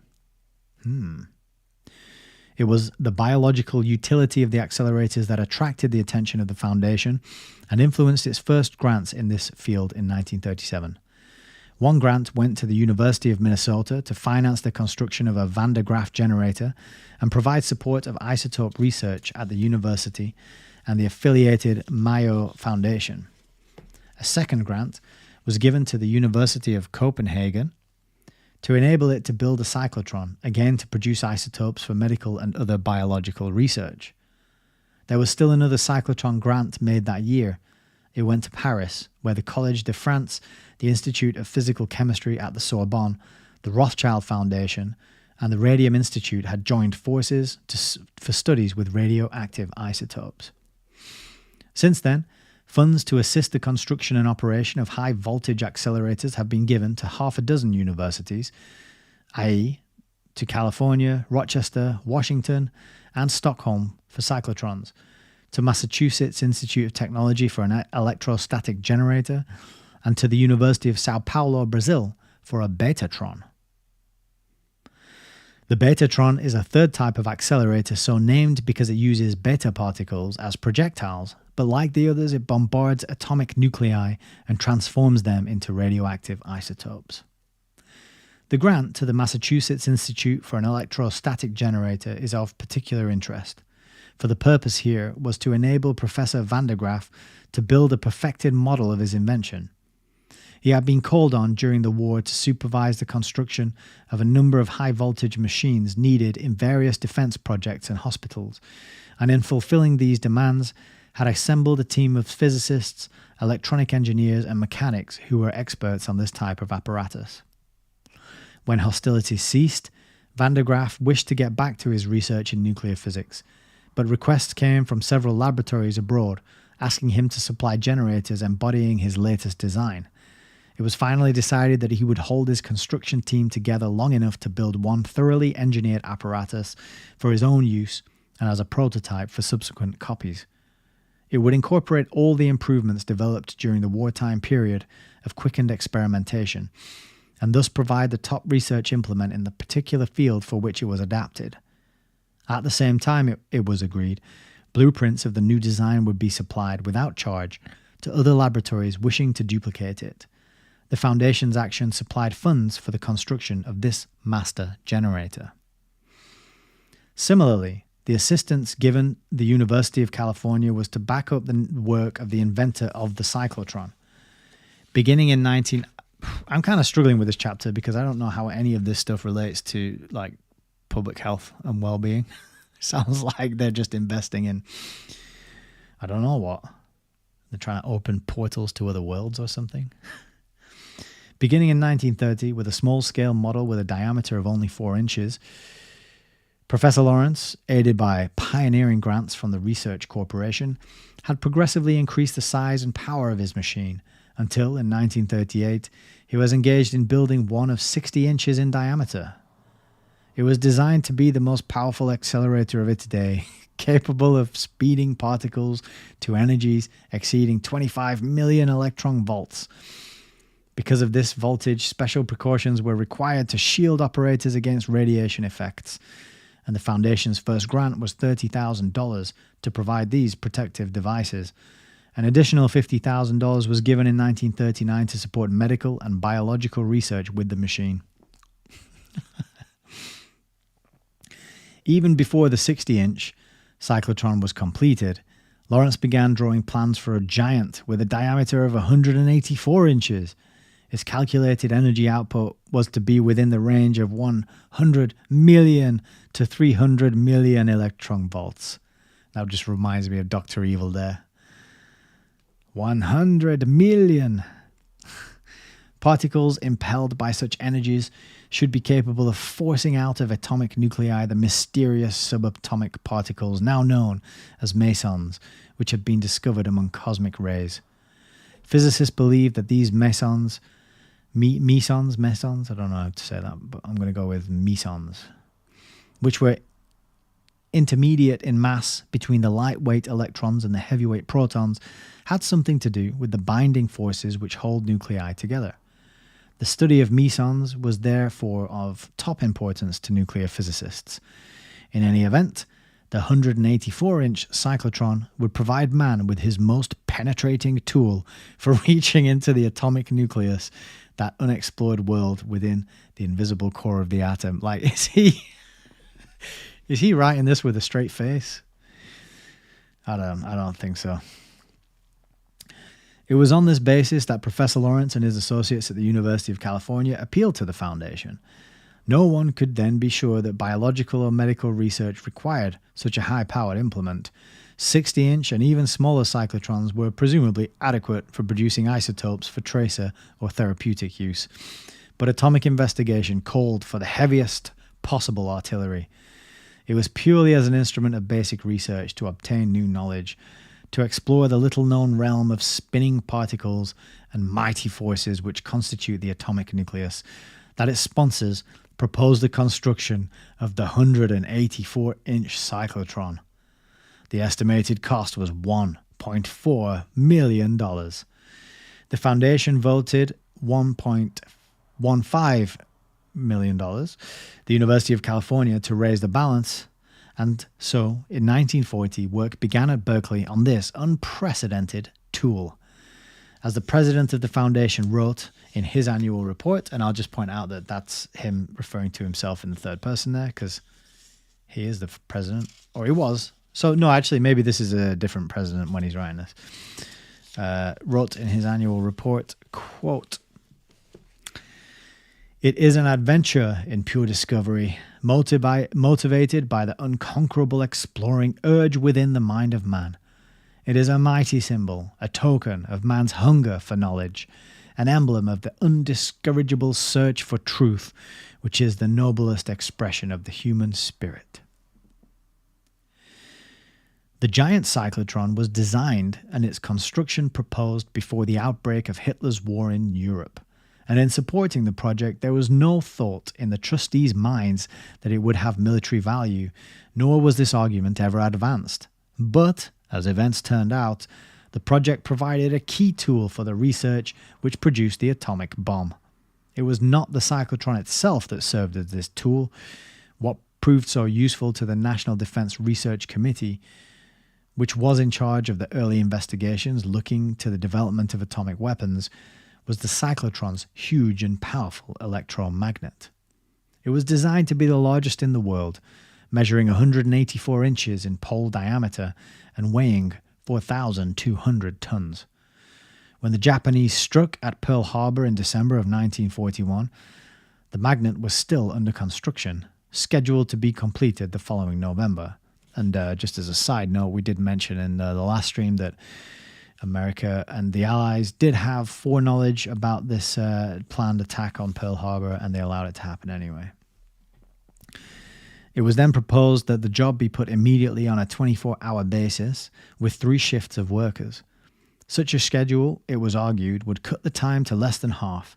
$60,000 would be required to finance the stepped-up work, and although this was a trifling sum compared with other amounts which the National Defense Research Committee was spending, that committee hesitated for policy reasons to allot government money to build equipment which would be the property of an outside agency, the University of California.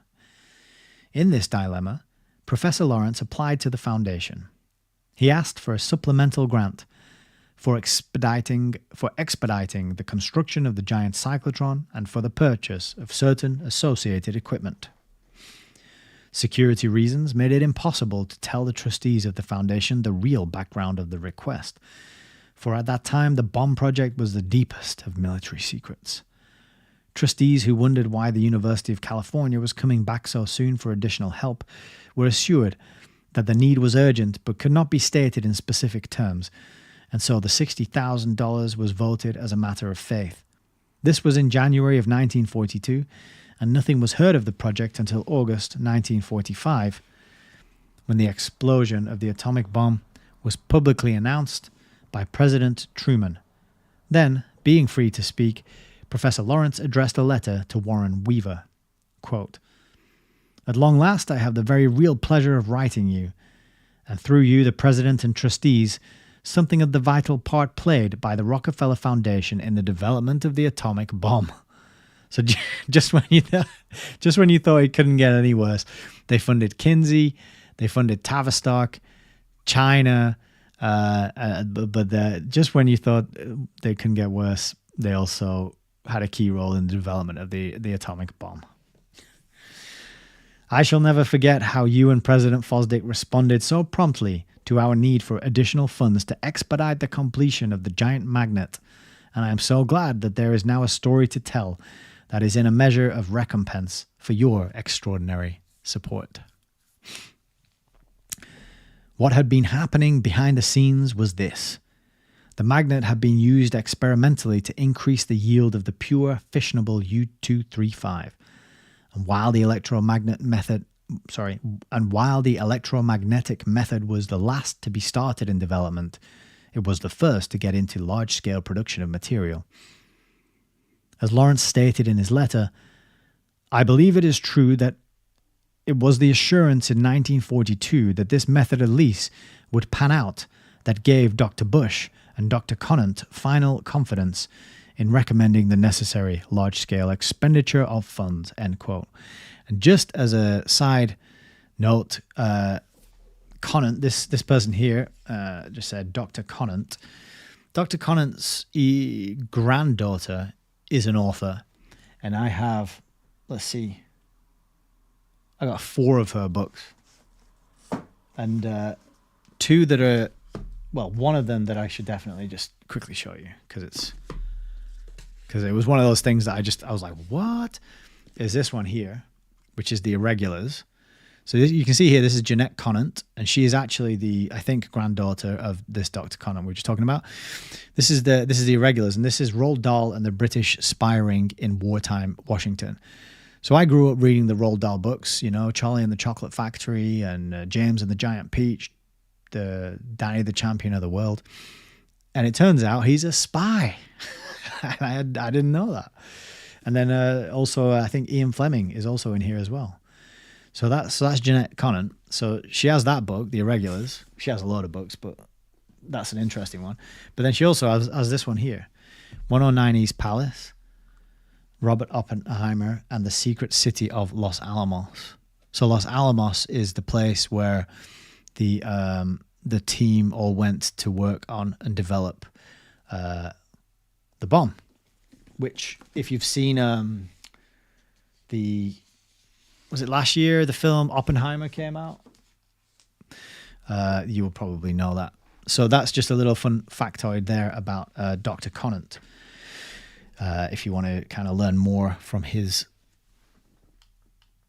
ancestor, Jeanette Conant, then you can. Not ancestor. What's the opposite of ancestor? Well, you know what I'm saying. We're at that 2-hour mark now, so things start to go downhill. Okay, where's Conant? Here. Oh no, that's Berger. Maybe I've lost him.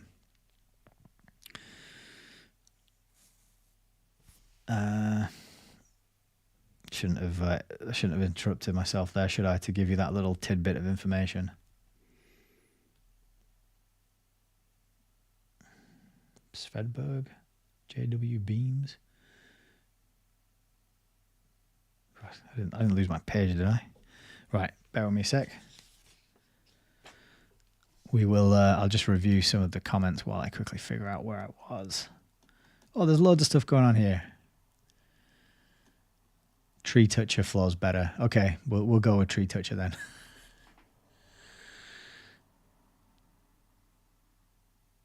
Oh, Frank's given me a link to electrophoresis into the timeline. Thank you for that. I appreciate it. I will check that out very soon. CESP says the migration of charged colloidal particles or molecules through a stationary medium under the influence of an applied electric field, usually provided by immersed electrodes. So that's a definition of electrophoresis, I'm guessing. Thank you very much, sir. Dave says 2/3 of my chem undergrad was spent proving you could use these machines and interpret data from them to perform totally mundane tasks. Sounds like you had a lot of fun on your undergrad then. Adam's late, but we'll watch the replay. Good. Thank you very much for showing up at all and leaving a comment. That's really great. It always helps too. And Peter's just taking the piss out of me for saying I'm a tree toucher, so I'm not going to read those ones out. Awesome. Thanks for this. Yeah, and we got a CESP says wow there, and I think that is for the this thanking the Rockefeller Foundation about their support and work for I know what I did wrong. I've just figured it out. I went to the wrong bookmark. Saying wow at this admission that they were instrumental in the development of the atom bomb. That is quite a wow. That's definitely the key golden nugget that we found in this particular session, I think. But let's carry on. There he is, Dr. Conant. Lawrence's letter was received by the trustees with mixed emotions. They were naturally gratified that the foundation had been of some recognized assistance in the war effort, and they noted that 23 of the leaders of the atom bomb project had received part of their specialized training on fellowships provided by Rockefeller funds. In this list were such names as Oppenheimer. Okay. Let's. I just said that was going to be the gold nugget, but I think there's going to be a bit more. 23 of the leaders of the atom bomb project had received part of their specialized training on fellowships provided by Rockefeller funds. How about that? In the list were such names as Oppenheimer. They didn't mention that in the film. Oppenheimer, Lawrence, Fermi, Allison, Smythe, and Arthur Compton. But in the whole history of the foundation, no grant had ever been made for a destructive purpose, let alone such a lethal weapon as this. And like all thoughtful people the world over, the trustees were abruptly awakened to the tragic irony that when man has been most successful in pushing out the boundaries of knowledge, he may, at the same time, have most endangered the possibility of human life on this planet. The pursuit of truth has at last led him to the tools by which he can himself become the destroyer of his own institutions and all the bright hopes of the race. I think that page deserves a sticky tab. So I'm going to get a sticky tab out and put one on. Well, interesting. How about that claim? They funded 23 of the atom bomb team. And yet, it's not their fault. How could they have known? How could they have known? It was compartmentalized, you see. That's how they didn't know. The difficulty is that there is no way of foreseeing the use to which knowledge will be put. No way to figure to have foreseen that. It's not like every single pretty much scientific advancement has been funded by the military and used for military purposes, pretty much.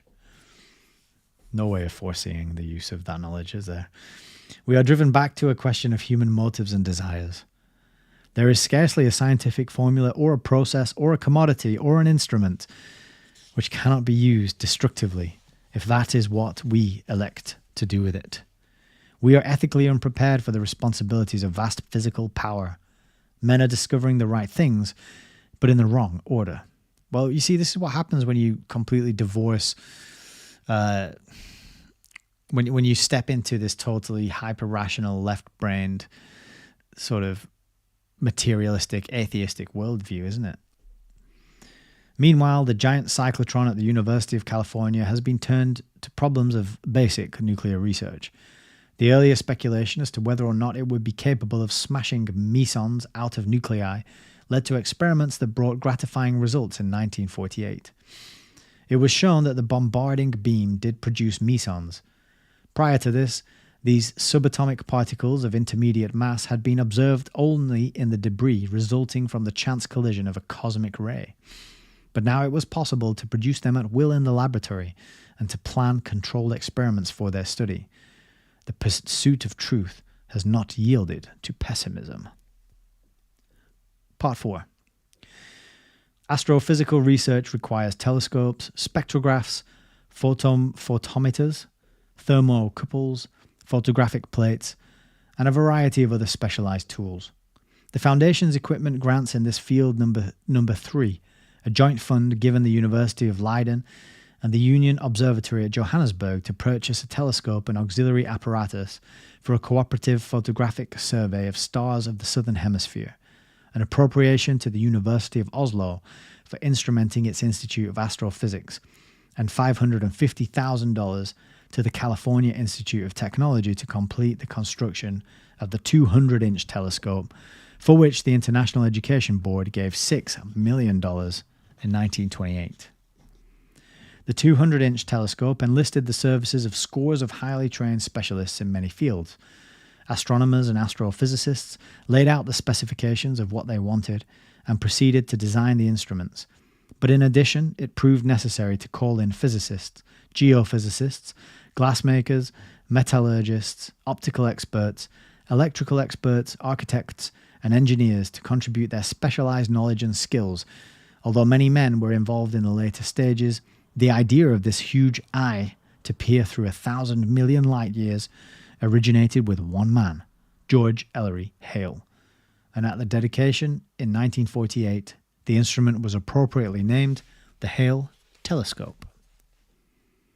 Dr. Hale was a great astrophysicist, discoverer of the magnetic nature of sunspots and other solar phenomena, but he would probably go down in astronomical history as the great telescope builder.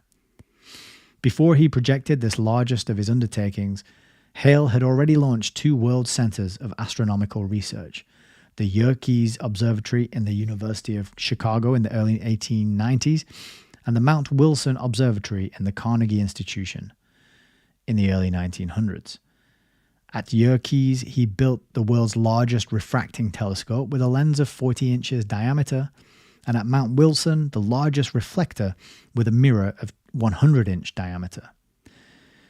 When the 100-inch had shown that it could penetrate 500 million light years into space, bringing to view celestial bodies which had never before been seen or photographed, Hale began to dream of a still more powerful telescope. He discussed these dreams with a few associates at Mount Wilson and soon had an enthusiastic band of fellow dreamers. They began to sketch plans for a telescope with a 200-inch aperture and then for one with an aperture of 300 inches. This dreaming and sketching went on for 3 or 4 years, and then one day in February of 1928, Dr. Hale wrote a letter to Wycliffe Rose. He outlined the advantages that might accrue to science from a giant telescope and asked if Dr. Rose would consider the possibility of making a grant to determine how large a telescope mirror it would be feasible and advisable to cast.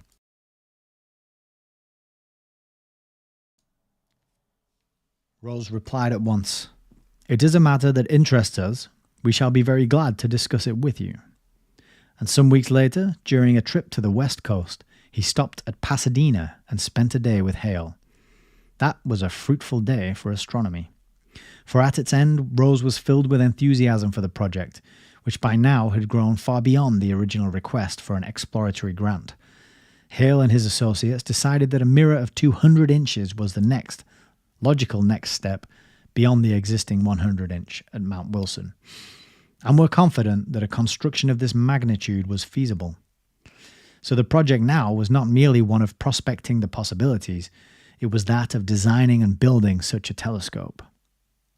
What institution would be the most suitable trustee for this superlative tool of research?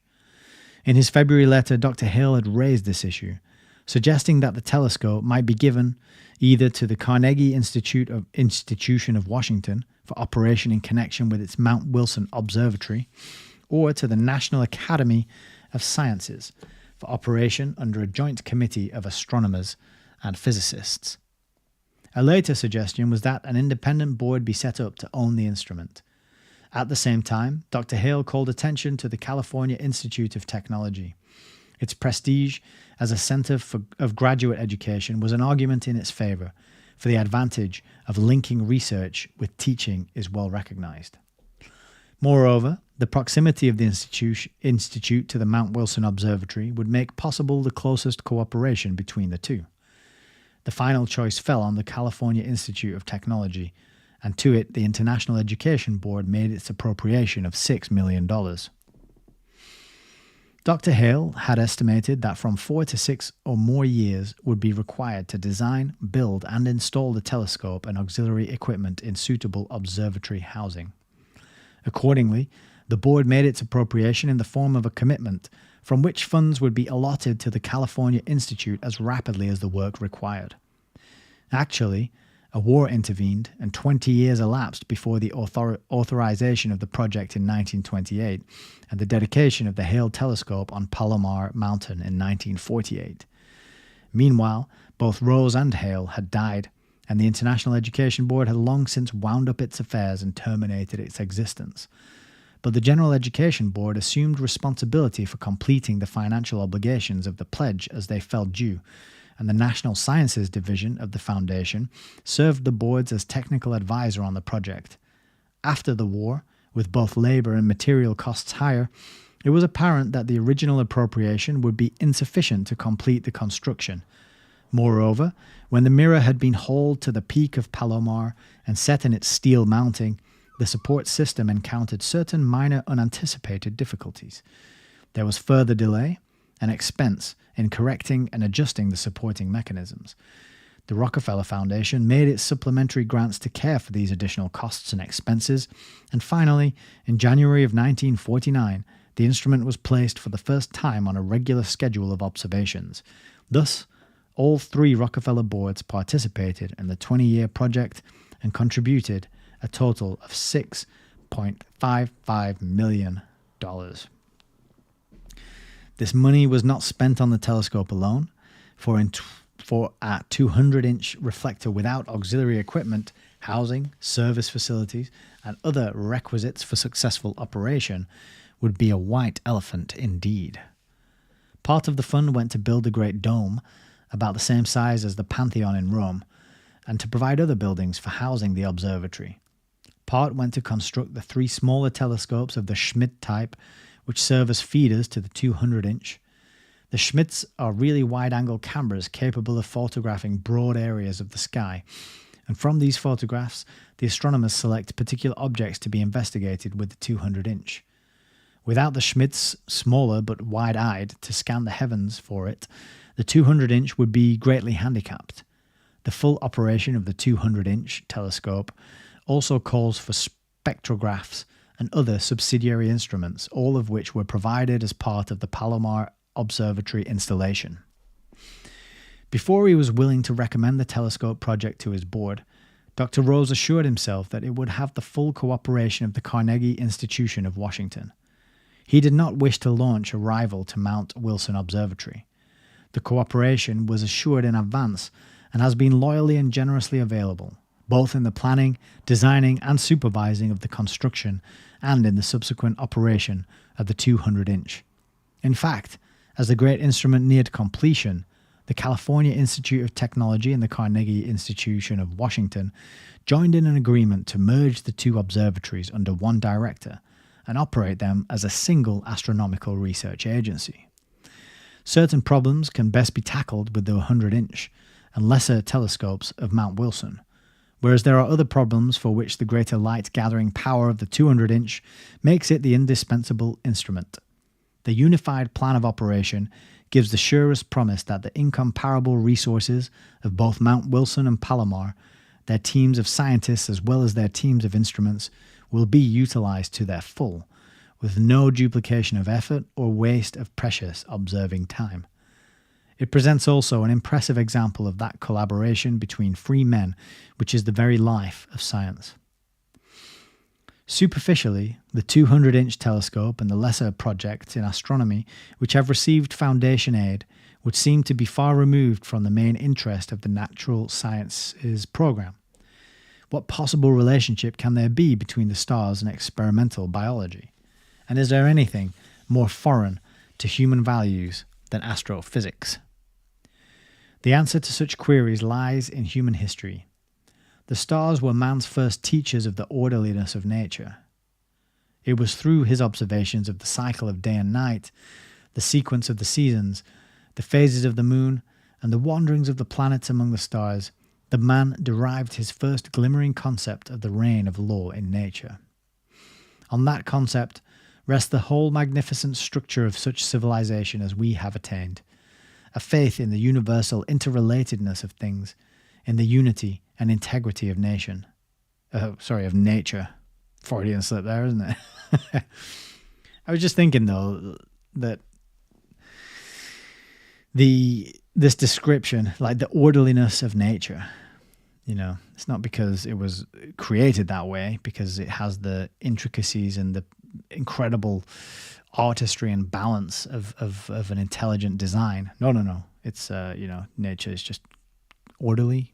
It's just sort of got an order that came out of nothing when the Big Bang, when nothing exploded into everything, and then random chaos and mutations evolved into all this, spontaneously organized itself into order. On that concept rests the whole magnificent structure of such civilization as we have attained, a faith in the universal interrelatedness of things, in the unity and integrity of nature. Okay, I just read that bit. But there you go. It's a pretty good sentence, so you get it twice. There is another human aspect in astronomy. It was pointed out by Vannevar Bush in his address at the dedication of the Hale telescope.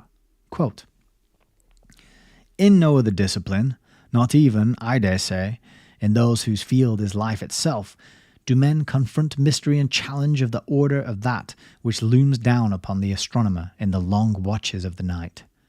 The astronomer knows at first hand and places all the rest of us in his lasting debt by translating to us how slight is our earth, how slight and fleeting are mankind.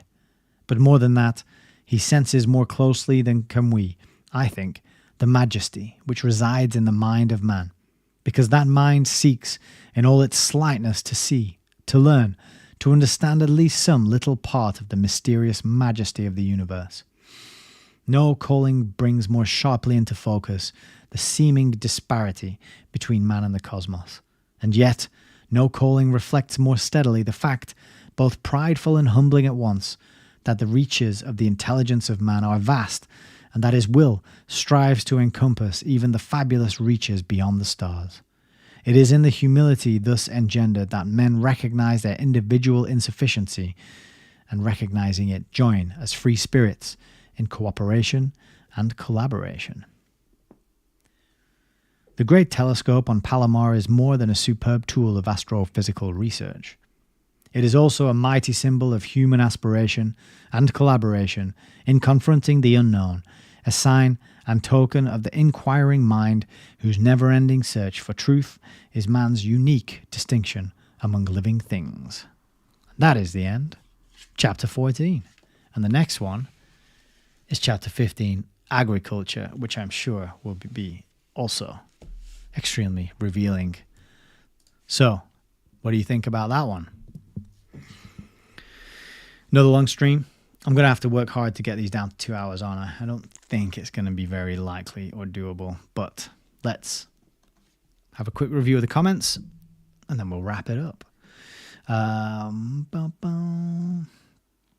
You know what all these, so Peter is talking about, these rings have been made at different stages, right? Always connected and progressively larger each year time they build them.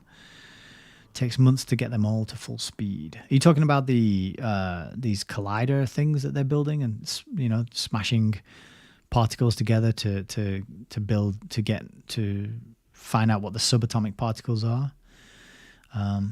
It is strange stuff. It is very strange stuff. Julia Child. That name rings a bell, but descendant. Yeah, that's the word I was looking for, not ancestor, descendant. Thank you, Heidi. Julia Child, I'm not sure what that is in reference to, but Dave says, you guys have sussed that nukes are a deception, right? Dave, we read the Bertrand Russell book, Has Man a Future? And we had a discussion about that while we were reading that book. And I was kind of saying that to me, it felt like a lot of fear porn. It felt like propaganda in a sense of pushing this narrative of we have these absolutely, incomprehensibly destructive weapons and you must fear us. I haven't looked deeply into nukes, but I do know that Crow 777 says they seem a bit far-fetched, that they're not as described. And so I'm on the fence. I mean, I'm on the fence as in I'm not going to come down on either side of it yet. I am definitely open to the possibility that nukes are not anything like what we've been told. I even said in that reading of the Bertrand Russell book, I said my impression of nukes is largely gained from film. And particularly, like Terminator 2, there's that scene, she has a dream and she's on the fence watching the children play in the park and she's like, and then a nuke goes off and she just gets like obliterated. And yeah, it's a really grim scene. But I think for a lot of people, it's that kind of imagery and, the famous black and white footage of the little houses getting smashed up. And Owen Benjamin tore into them, didn't he? And he was saying like, how did the camera survive the blast? So yeah, I'm very much open to the suggestion that nukes are a deception for sure. But thanks for asking the question. And if you got any resources or good places to learn more, I'd be happy to take those recommendations into account. Peter says, just like in the Garden of Eden, do not partake in the tree of knowledge. Yeah, don't touch the tree of, don't grope and fondle the tree of knowledge. That was what God said, wasn't it? Something like that. Heidi says, always knowledge before we are ready for it. Yeah, that does happen a lot. CESP says this book is a goldmine. Yes, I think you're absolutely right. And I thought, I didn't know how much gold was going to be in it. Truly, I didn't. I thought it might be very dry, and there are dry bits, as you've probably gathered by now. There's bits where it's just big numbers and buildings and people and stuff, but there is some gold in here for sure. Frank says, and as soon as I started reading that, you disappeared. Oh, there you are. Frank says, so we can only imagine what they are truly up to at CERN with the compartmentalization and all that. Yeah. Exactly. I know. That's it. I have no idea what's going on there. Although there's a series that I watched recently on Netflix. It's absolutely garbage. It's called Three Body Problem. But not only do they visit the CERN collider, and the character gets out of the car and he looks at the statue of Shiva, the destroyer, dancing, and he looks at it, gives it funny. Not only do they visit that location and film it in that series, they also go to the UN and film a couple of scenes inside that meditation room in the UN that has a prayer room, or meditation room it's called. It has a big black rectangle object in the middle of it and a disgusting piece of modern art at the front wall. So both of those, I mean, if you're not going to watch it, I can tell you the spoilers, but like there's a part of the show where a giant eye appears in the sky, right? So, for people who understand the one eye symbolism, maybe you watch Vigilant Citizen or check out Vigilant Citizen website, and all these artists and they're always covering one eye, and a flower in front of the eye, or just 10 billion ways to do the one eye sign. And since I spent a few hours on Vigilant Citizen website, I see it in pretty much every episode or film that I watch now. There's at some point there's going to be a one eye, and so that's my hard drive telling me I've run out of space to keep recording, so I got to free up some space. So I should wrap this up. But yeah, the Three Body Problem, they're filming at the CERN the Hadron Collider. They're also filming at the UN headquarters in the prayer room. There's a giant one eye in the sky. They also use what do they call it? It's like a nanofiber, and that kind of relates to nanotech and nanobots and the kind of things that people were alleging were being found within the injections. So it might be a very revelation of the method type show, but in terms of like entertainment and drama and storytelling, it's garbage. It really is. Okay. Well, sounds like Peter, have you got a fan of intelligent design? But I don't know. That's a comment for another day, because we almost done 3 hours now, so I got to get out of here. So yeah, I'm going to leave it there, I think. Thank you for being here. As always, it's an honor and a pleasure and a privilege to be having these sessions and to be learning from you and to be reading these books together. And I got a lot of books to get through. So feel free to share and comment and do all that good stuff, and tell your friends about it if you know anybody else out there who enjoys learning, who is maybe just on the verge of asking some questions and needs some kind of, handle on things without going down the conspiracy rabbit holes and all the crazy adventures that you can have there. If somebody is a bit more into evidence and artifacts, then this is what I'm trying to do here, isn't it? It's like, let's get some books on the record and look at what's actually been written about this stuff and take it from there, So cool. Thank you once again. The links underneath the video, you can explore those for affiliates and donations and all that good stuff. And I will see you on the next one, which is going to be, Thursday. We'll be back on Thursday. We'll be continuing with the chapter on agriculture and the one after that, which I can just check that out. I'll tell you what it is right now. So you've got okay. So we've got agriculture, and then the chapter after that is the problem of the social sciences. Good stuff. So thank you again for being here. Take care of yourselves and each other. Enjoy the rest of your Tuesday. Have a fantastic Wednesday, and I'll see you on Thursday. But until then, God bless.